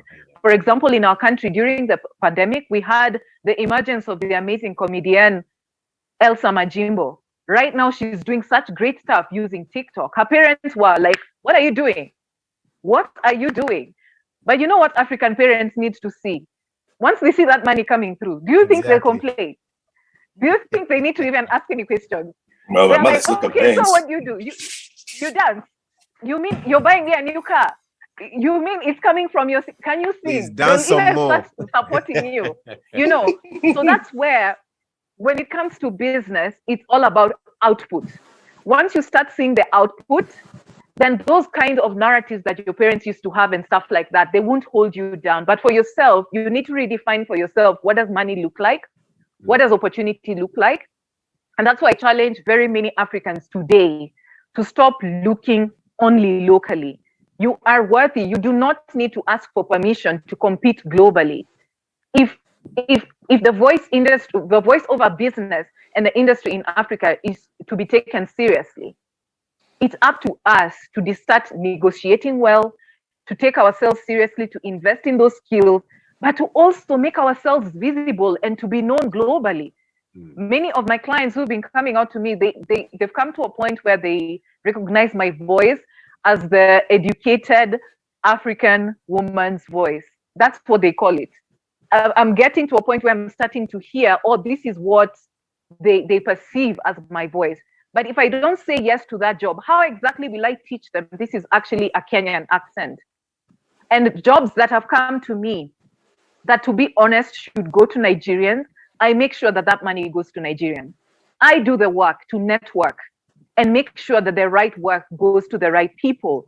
Because when they get to hear a Kenyan accent, and then next time they get to hear a Nigerian accent, then a South African accent, that's where the client education comes through. They will then know, oh, there's a difference. It's not just all Africans speak the same way. We have such beauty and deliciousness and diversity, but it's up to us to go the extra mile to be seen, to be heard, but also to demand the kind of respect that we actually deserve. But it comes with that mindset of understanding, where are we? Where is your ground? There's some people who are very strong locally. Then create, navigate that and make it look good for us locally. But those of us who already have the platforms globally, it's up to us to take that responsibility. It's no one else who's going to wake up and change that narrative. You know, those Lion King things, like why should Lion King gig go to a Jamaican woman? And it's about our lions and our zebras. It's us who teach them to say zebras, not zebras. You know, it's our zebras. So why are we the ones who are taking those jobs? It's up to us, you know, to take charge of those animations, to take charge of wherever it is. It's up to us to go out there to say, I'm here, I'm an African, I can do this job, and look at the work, look at the money, look at my track record. It speaks for itself. I can do the job. I challenge you to give me that job and prove to you that I can do this job as an African. That's why I believe in us, and that's why I make sure that even when it comes to that money, please, let's not have a limited mindset. Let's see that if a Nigerian is benefiting from this, I too can benefit from this. You know, when you see somebody else, you know, money is pouring in this, and there's some success and there's some movement with somebody who's near you, know that it's your turn is coming. But please rejoice when that person is having their moment. Don't be jealous. We don't have time to be jealous in this world. You know, we don't have time for that. We have time for creating opportunities. When somebody is going through a great moment, celebrate them. And that's also a wealth mindset. What I've been talking about this whole time, that's a wealth mindset. It operates from a place of abundance. But you also need to go home and study your history about money. You need to navigate and challenge yourself about why you think about money the way you do. Also challenge yourself about how you see your blackness. Also challenge yourself how you see yourself as a woman, as an African man, or as an African woman.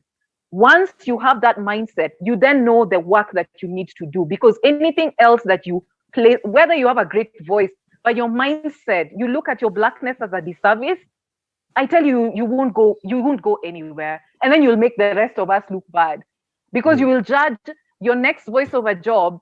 How you quote for your job affects how the jobs that are brought to me as an African.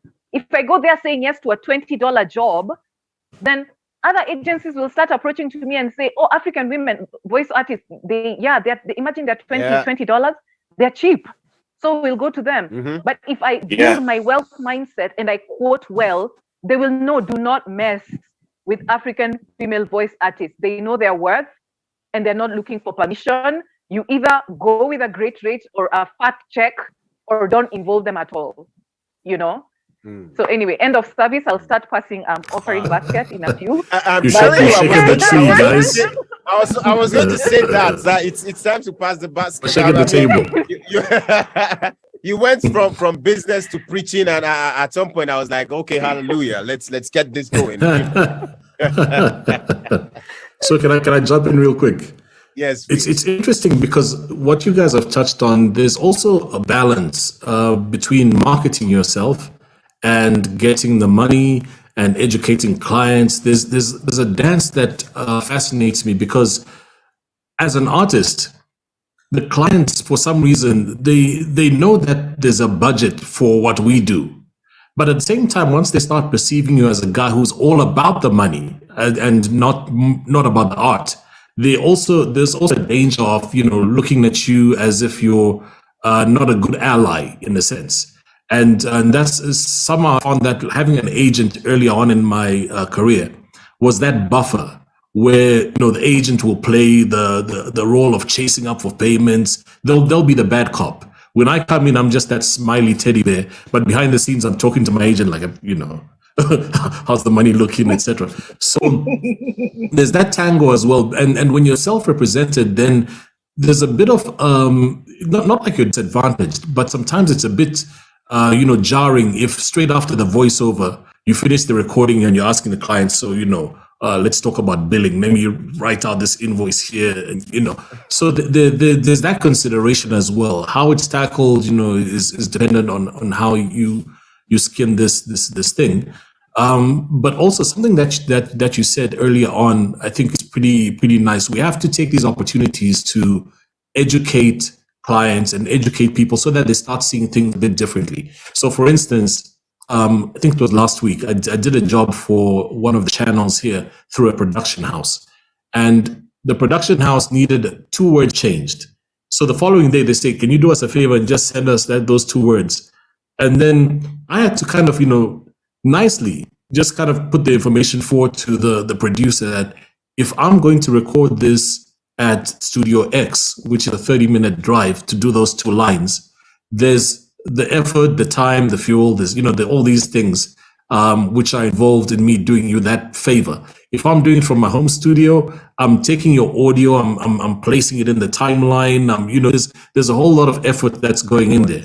Yes. And once you explain that, you're not being difficult, then she says, oh yeah, I understand what you're saying. Please invoice us for those, 2 words. Because from your office on a Zoom call, 2 words might just seem like it's 2 words.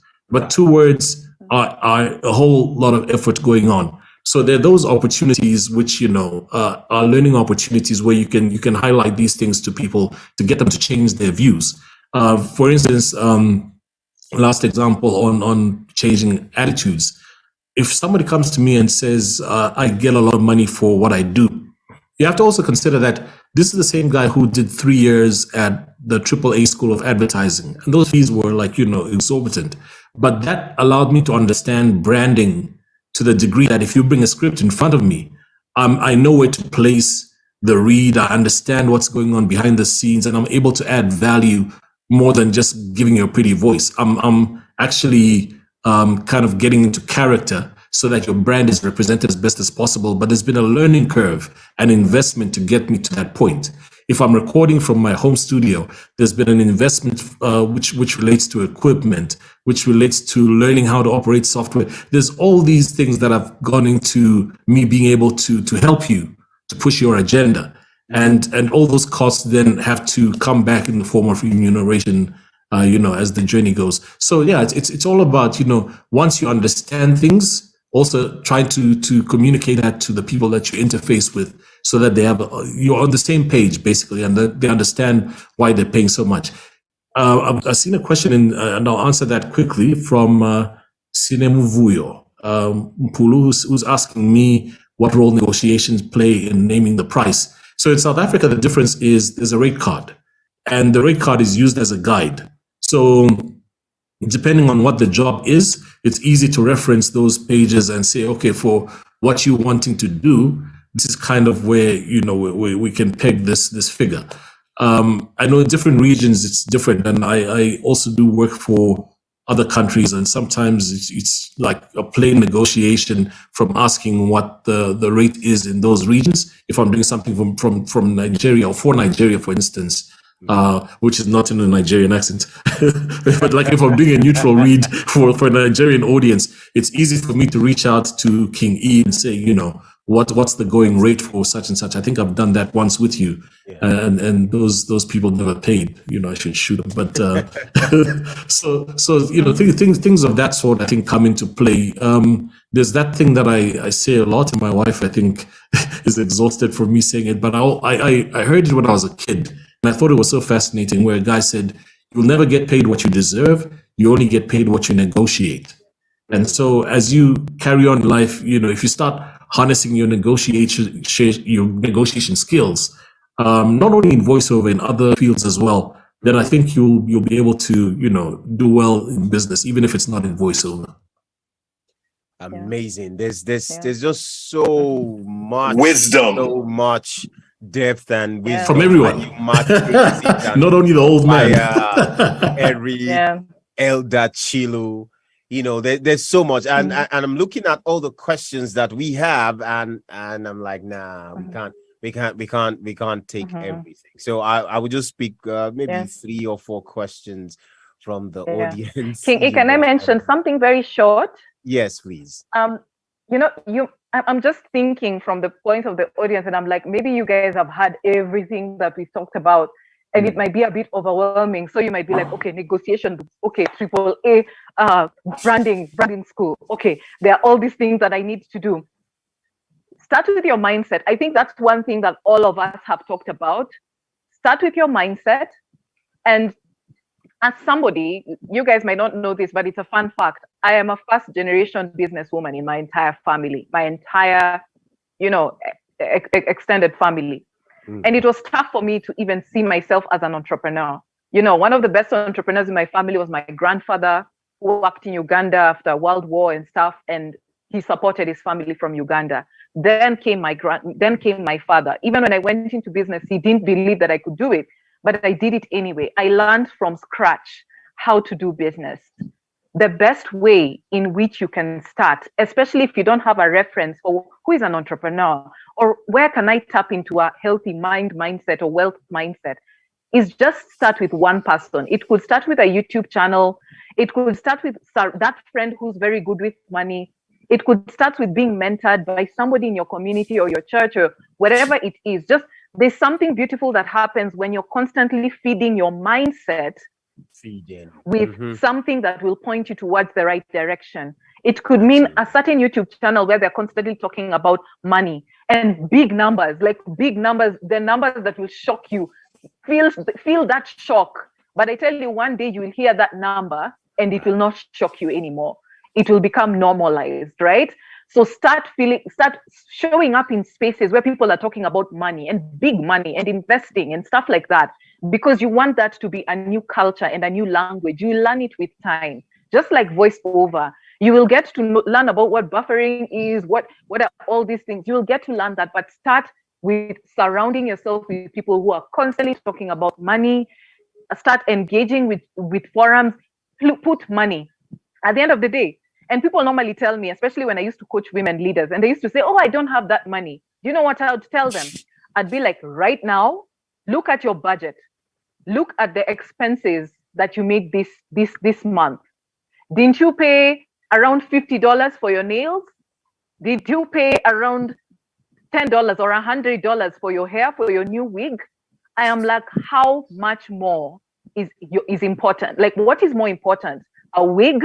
Because that is a sign that the money already exists. Right. So next month, are you willing to budget for a training for voiceover or for advertising or for marketing? Yeah, or sell your wig. I don't know who'd buy a used wig anyway. But it's those perpetual things, because wherever your time is going, there's a direct relation between your time and the money that you earn. There's a direct, in fact, time is even more valuable than money. Money is just an energy. It's a byproduct. So look at where your time, like create a time schedule. Where are you spending your time? That 1 hour on YouTube watching, I don't know, the latest gossip in, I don't know where. Nigeria, versus 1 hour. Versus 1 hour at a voiceover workshop or on a YouTube channel talking about money, right? So look at where your money is going, but also look at where your time is going, and then tell us you don't have the money, and then tell us you don't have the time. You do. So it's just about prioritizing. If you want it so badly, you'll make it happen. You make it happen. Fantastic. I mean, to just add to it, or like you said, start with the little things, right? Start with those little negotiations, those little things that has to do with money, and grow from there. Thank you so much. Wow, this it feels like we can't exhaust. There's too much wealth of knowledge here to within this Well, let's just take a question from Elijah Akawangi. Say, for someone with a full-time job in a completely different industry, how best can I test the waters and see if I have a profitable talent? And if profitable, what will be the best way to go in as a part-time first? All right. So I think the question is really clear. Some people have a 9 to 5, as we say here in Nigeria, right? And they still want to do voiceovers. How do they start and balance that? Chilu Lemba, I think you should take that one. So the reason why maybe I can empathize with that is, for some time when I was in South Africa in the early years, I was working as a project manager at an ad agency called Young and Rubicam, and I was a voiceover artist as well. So I was doubling those two things, and the challenge is a lot of recordings happen during the day. And so when do you get the time to, if you don't have a home studio, to leave your workplace and go to record consistently? Because remember, if you want to be a successful voiceover artist, it's repeat jobs, and growing your client network and so on. So it is a challenge. If you can find a way around that, then salute to you. With me, what happened is it got to the point where I had to make a decision. Thankfully, at the time, my wife was working, and so we had a chat, and I said, okay, if I do one voiceover a month, or two, I think it was, then rent is paid. And then, your salary, will come together and we'll do what. And that's how I had the freedom to then pursue it, but I had to leave the 9 to 5. Unfortunately, when I left the 9 to 5, opportunities just started coming and got so busy that now sometimes I get home at 9, or well, not 9, 8, maybe 7 p.m. because we're recording nonstop and involved in projects. So when you start out, it's one of those things, you know what it is? If you can get your demo recorded, that will give you a good indication, because if you get your demo recorded and have some gatekeepers in the industry or agency people giving you feedback, then you'll know whether you have something that you can work with. And then from there, as you go, you can make a more informed decision. But it is a challenge, because you can't just, I'll be doing voiceover during lunchtime, because studio sessions are booked at 9 a.m., 3 p.m., or whatever. So, good luck as you figure things out. All right. Thank you so much, Chilu. So this one, I'll give it to Ayuma to answer this particular question. And it says, how do you navigate poorly paying clients while still remaining relevant? Raymond Muthi asked this one. How do you navigate poorly paying clients while still remaining relevant? I think this is a very vital thing, because most of the time we say, oh, we always hear the budget is low. There's no budget. There's no, you keep telling me no budget. Yeah. You're paying for billboards and stuff like that. Please take it. Yeah. So listen, again, keep it straight, no chaser.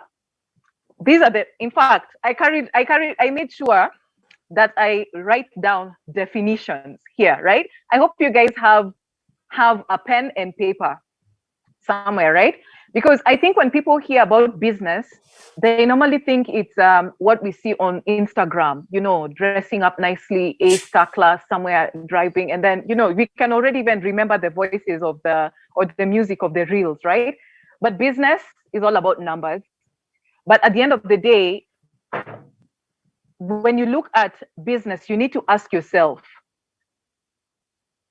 what is the definition of business? Business is about problem solving. Please write this down.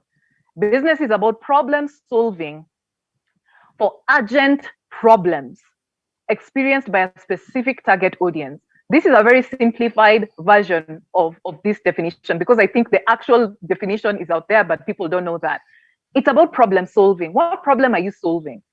And you're addressing an urgent problem for somebody out there, and this person is a specific target audience who's willing to pay you hey, at the end of the day, you're going to get paid. And you're the one, because you're the one with the skill, you're the one with the experience, with the one, you also have negotiating power. You get to determine how much do you get paid, right? And what you negotiate. It's not a matter of, oh, this is what I deserve. No, it's about how much do you negotiate. And then also sometimes it's also defined by industry standards. In Kenya, we do have a voice acting community. And within the community, I mean, there are heavyweights in our industry who've already come together and created an actual rate sheet, rate guide, right? But also the rates in Kenya are very close to the international standards. So on most of these voiceover sites, these big ones like Voices, you will actually see a rate guide there. But let me be honest, when I started out, I would see some of those rates and I would feel a bit, okay, so I'm going to actually tell this person that this is how much I'm quoting. When you actually see an industry fighting for you and saying this is how much you're worth, I tell you, it will be worth nothing if you don't believe you're worth that amount of cash. You will end up negotiating lower. The actual skill is when somebody comes to you and they are constantly telling you, I can't afford you, I can't afford you. And you ask them for the budget, what budget do you have? You will need to make that decision to say no. And it goes back to what I was telling you guys before. Saying no sometimes is something that protects you from your future job, but it also protects the rest of us as African voice artists. Right now, the world is falling in love with the African voice artistry. But if you start, because if you're really hungry and you need to feed yourself out of this voiceover work, please remember you are shaping your future. You're determining your next paycheck. Today, if you settle for $20, the same client will come to you with maybe a super big ad and job, and they will still, guess what? They will ask you, they will tell you that, hey, we are going to pay $20. Why? You taught them. You taught them that this is your value. So with voiceover, please see long term. It's not just about you. The reason why we are doing this work for ourselves now, the reason why Chilu has been in the industry, and you see this guy, he's not a kind of a guy, you should even shake. You should shake and sweat to even mention the word $20 to him, because he's done the work. And he's not done the work for himself and for his household. He's done it for you, to make you look good, so that the next time as a young African man or woman you step into a room, you can quote right. So look at it in the long term. In short form, a client who constantly tells you they can't afford you is not your client. The right clients, I tell you, when you start experiencing these good clients, they do not argue about money. They argue about value. Those are the right clients. And when you start engaging the right clients more and more by including saying no to the wrong ones, you will start to learn who your right clients sound like, because of the engagement, also because of the ease and the peace that they give you. You should not be worrying about, oh my gosh, do I tell them? No, you say your price. They also know the value they're getting back, the ROI. So they will not give you grief about that. They only argue about value. That's who a true client is. And if, to be honest, you're in a place where you're hustling and where you're like trying to put food on your table, please think about the future. Business is not a life sentence. It's not a must for you to be an entrepreneur. Go, fix the thing, get the job that will get to put food on your table, but still buy time by investing in the voice artistry at the right price, because you're setting up a brand and you do not want to be known as the cheap guy, the cheap African guy. That's not what you want. You want to be known as the person who rose up slowly but right.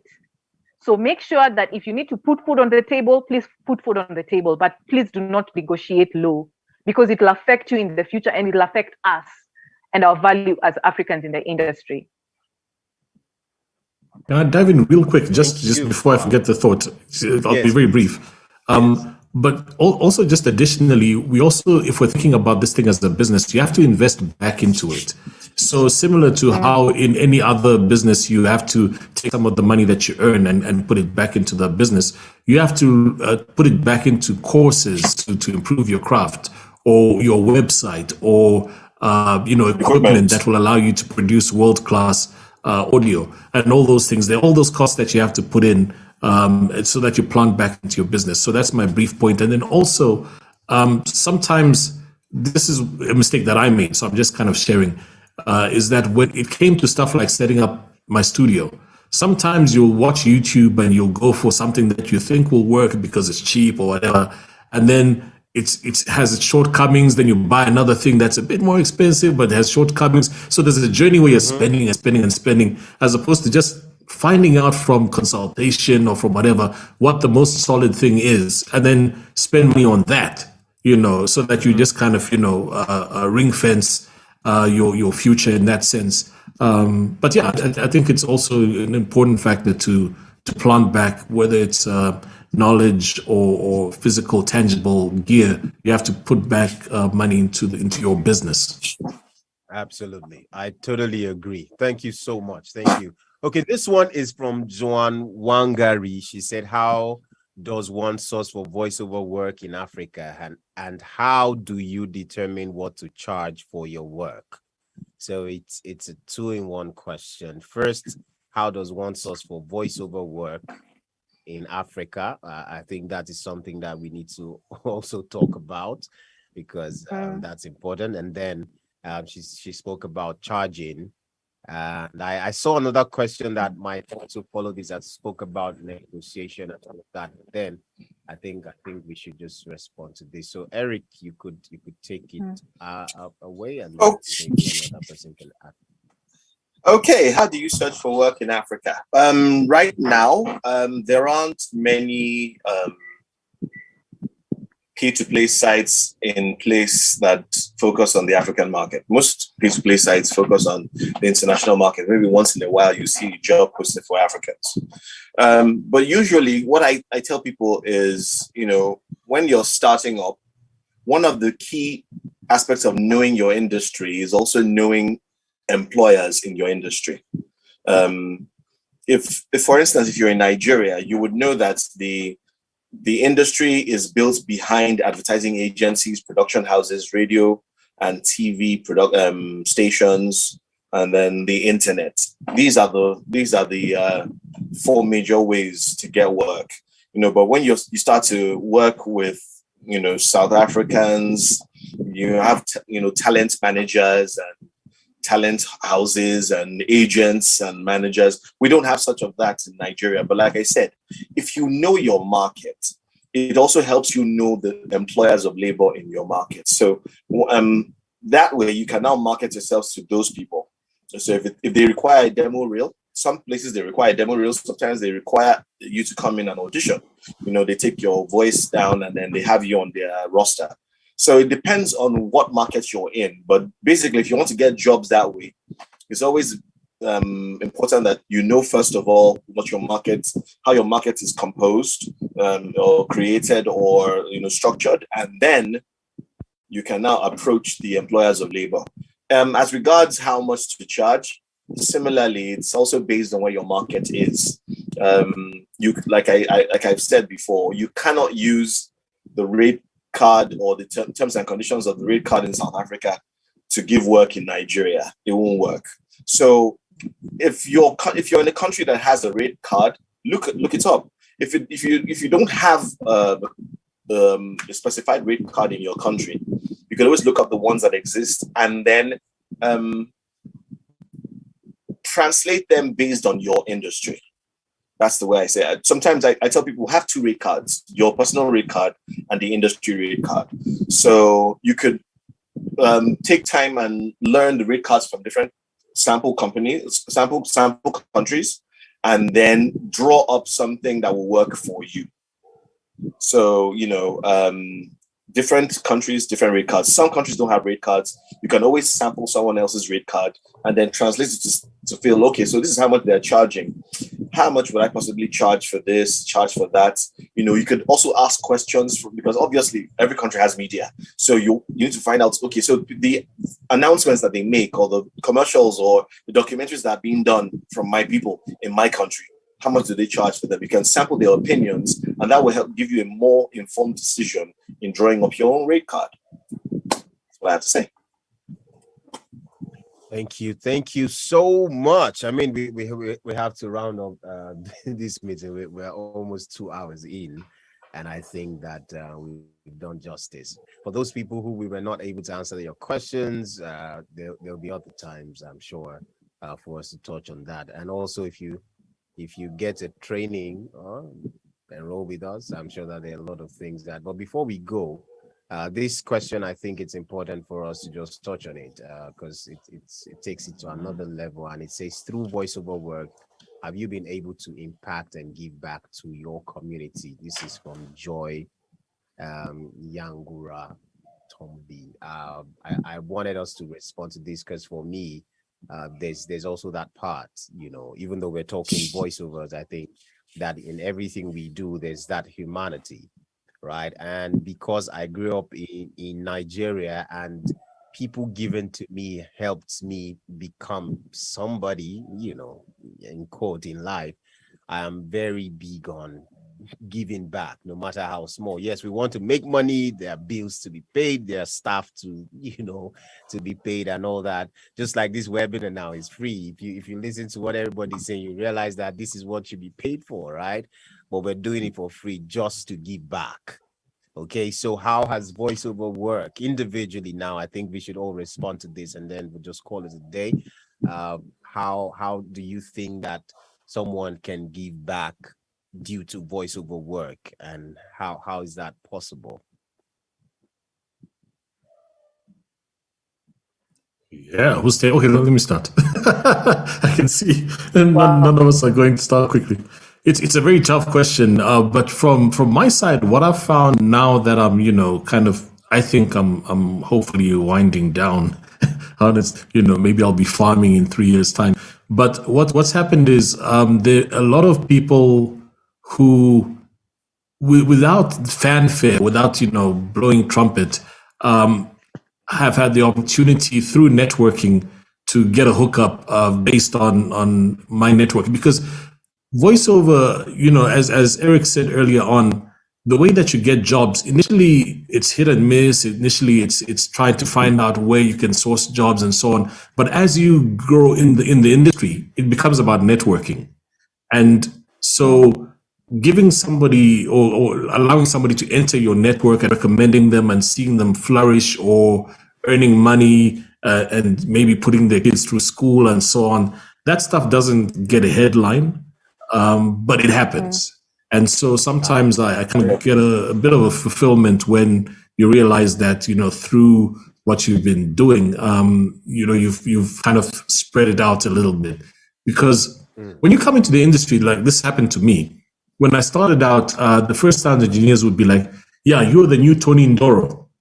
It's easy to start getting resentment towards your other artists because what you're being fed is the fact that it's either you or them.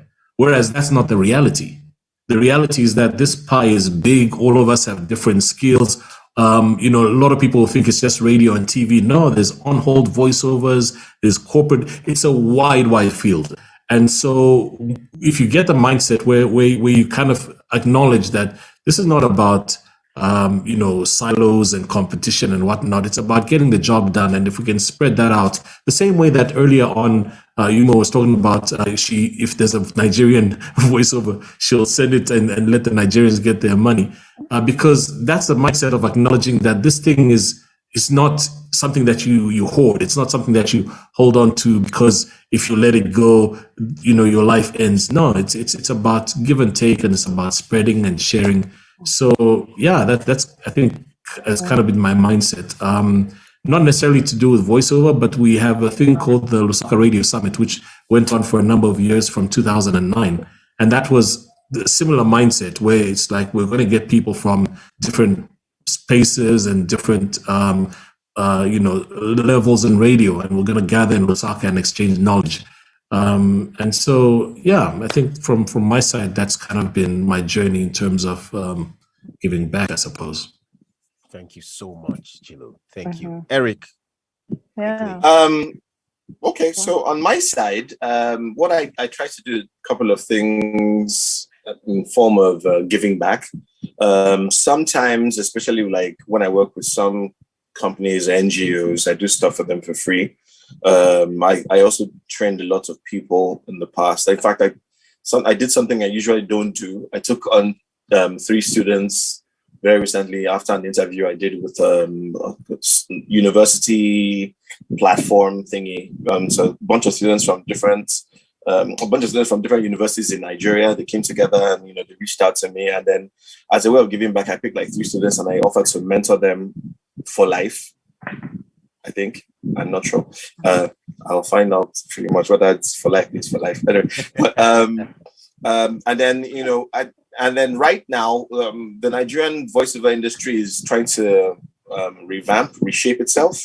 So I'm throwing everything at it. I'm trying to rebuild, the structure that exists. The Nigerian voiceover industry has existed for over half a century. Yet, things are not as structured as it should be. So I'm throwing my weight at it. And even though that makes me look like a bad guy, well, I'm used to being the bad guy. But pretty much, I give information as much as I can. I especially the Gen Z guys, they don't have time for us, so they just go on their keyboards and they're typing and looking for stuff. And some of this information is still analog. So I try to act as a medium where they can reach me. I can share as much knowledge as I've garnered over the last couple of years. Try to build the industry from the ground up. That's my own way of giving back. So pretty much. Thank you so much. Thank you, Eric. Aima. Wow, that's amazing, you guys. So for me, I have 3 strategies. Number 1, I choose my jobs wisely. As I said before, for me, it's very personal to me that whichever jobs that I engage with, obviously they're coming to me for an African female voice, job, right?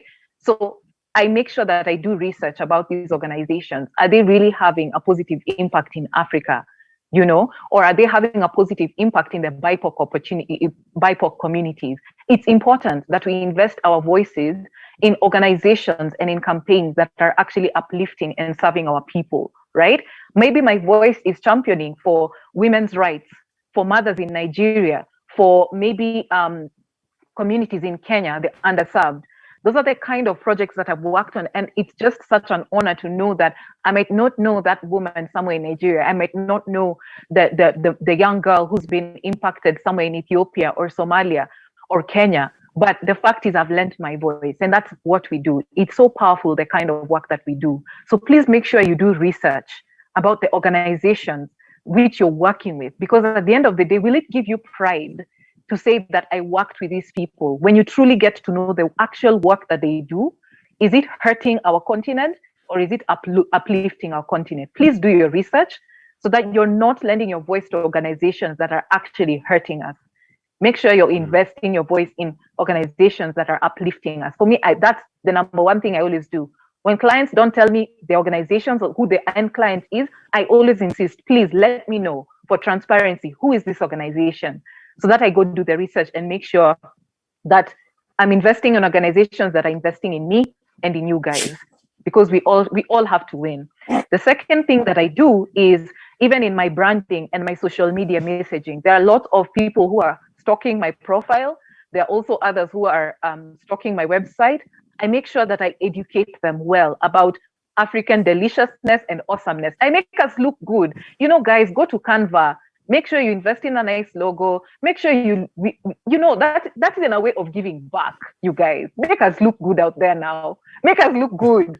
Just put in that extra effort to make Africans look good. So that people are like, wow, people all over Facebook, even my university lecturers now know what I'm doing because I've made my information and work accessible. It's encouraging so that more young people know they have options.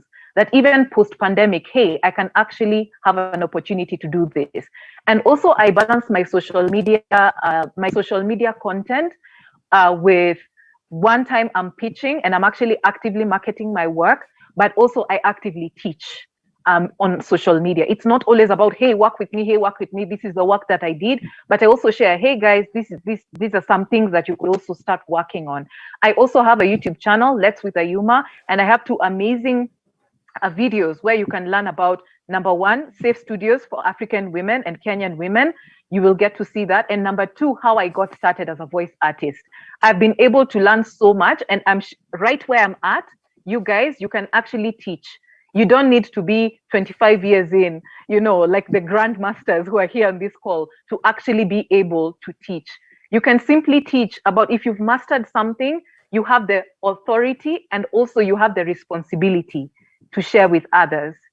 I believe that a rising tide lifts all boats. And anytime you think about giving, just put your hands like this. Know that you can, when you give, your hands are wide open. But while your hands are wide open, you can also in position to receive. But if your hands are always like this, you can't give, you can't receive. So always practice this exercise of abundance. Always put your hands like this. When you give, you can also receive. Lastly, please share jobs. I normally make sure that I share jobs and opportunities and my time beyond myself. Guys, I could be on a holiday, a vacation somewhere. You did one for me, yeah, Yeah, and I'm so glad, because I knew you did the work, so I knew where to go. This lady was looking for urgently Nigerians, and I was like, you've done the work. I just went on Instagram, got a URL, and I sent it to them. UNT code. I knew the two of you because you guys have done your work. If I ever got a Zambian opportunity, I would know where to go. Chilu has done his work. I knew him even before we came on this call. I've seen the guy all over social media. So he made it easy for me to bring opportunities his way. So do your part, I'll do mine to help you have those jobs. So I make sure that I share jobs opportunities that go to the right people. I could be somewhere and I'm busy and I can't do this job. I'll share it with another voice artist who can, right? A rising tide lifts all boats. And when you give back, it will always circle back. Yeah. It's always. Thank you so much. Thank you. So I'll share a bit of story.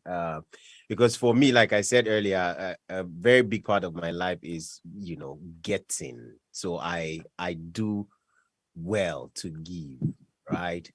For those who don't know, my first university school fees was paid by, by voiceover. Let me put it that way.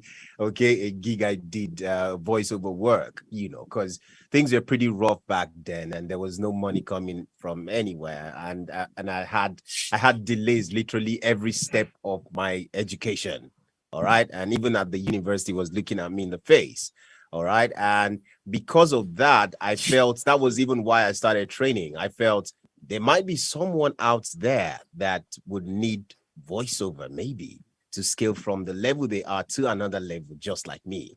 That was why I started. And I started out training for free, and even up till now, I remember the first thing we started during the pandemic was Voice of the Week. And what we did was we sent out voiceover scripts every week, and young talents would pick them up and voice, and we'll celebrate them, do IG live sessions. And after like 3 or 4 weeks down, someone from the alumni network said, hey, this thing is good. Okay, how about every week the person gets like 35,000 naira, whoever wins, and then for the next 6 weeks, every week, someone was getting 35,000 naira, right? And some people even invested in training again and all that. And the final week was like the 10th week, the winner got like 50K, And after that actually birthed Nigerian voice acting contest, which is also something that showcases the voiceover talents. Really, it's not restricted to Nigerians, but then because it's in Nigeria, we had to, name it like that. And that was actually what birthed that idea. All right. And even the voiceover conference started during the pandemic. It was free for 2 years.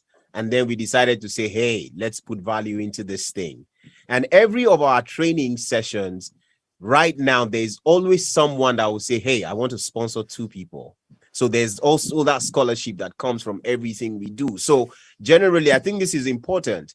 We are responsible to change the narrative. We are responsible to change the way the industry is seen. It's not a battle against ourselves. It's a battle against poverty. It's a battle against lack of opportunities. So we have to start seeing things that, I'm not trying as much as I can to make sure that Ayuma doesn't get all the gigs or does not get any gig at all.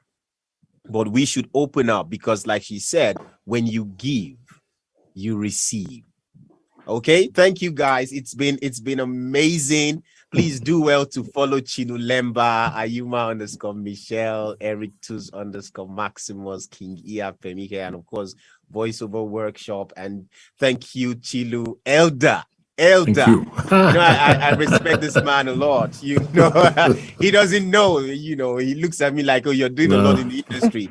But big shout out. Thank you so much for everything you do. Ayuma, it's so good to finally connect. You are deep. You are on fire. And right now I'm thinking stuff that we can do together to like it's a lot. Sorry, I usually think like that, and I'm going to reach out definitely. Eric is a brother who is always there, who is always supportive. I remember one time we were having issues with getting students, and he was like, you know what? Whatever you're paying me for this particular session, forget it. We're doing this. We're pushing the narrative. We're changing things, and you need, everybody needs an Eric by them, to make things happen. Eric, thank you so much. Chilu, thank you for all you're doing. Ayuma, wow. That's all I have to say. Thank you, everyone. My name is Emmanuel Macaulay Apemike, aka King E. It has been amazing. Keep learning, keep growing, and like we always say, talk is cheap, but your voice can be expensive. Bye-bye from me. God bless you. King E. Bye-bye. I'm ready. Okay. See, hey. Hey. No, now it has to come from diaphragm. Hey. Okay. Hey. My country people. My country people. No, now you need to use your voice. Okay. My country people. Hey, my country people. I get them. You don't they come on. Correct. Okay, let me make a try one more time. Hey, my country people.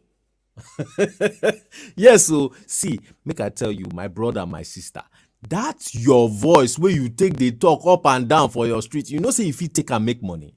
You don't know. You just sleep.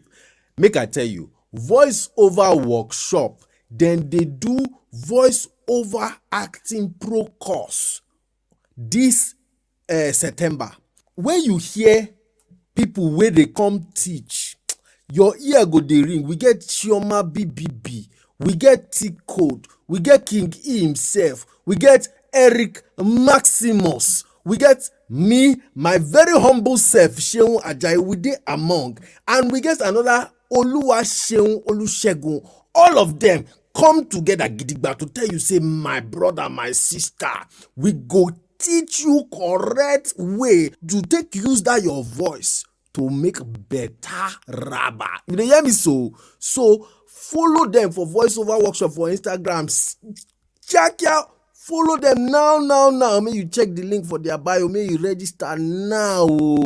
No dull. They start from September? They start from September. They start from September 10 to October 8. Or you fit to go www.thevoiceoverworkshop.com /courses. Or you fit to go www.thevoiceoverworkshop.com /courses. Make them no tell you. No talk, say I not tell you. No sleep on top bicycle, my brother, my sister. You are coming up. You don't try. Kingi, I get them. To be continued. We go continue another class. This class you don't try. This pigeon.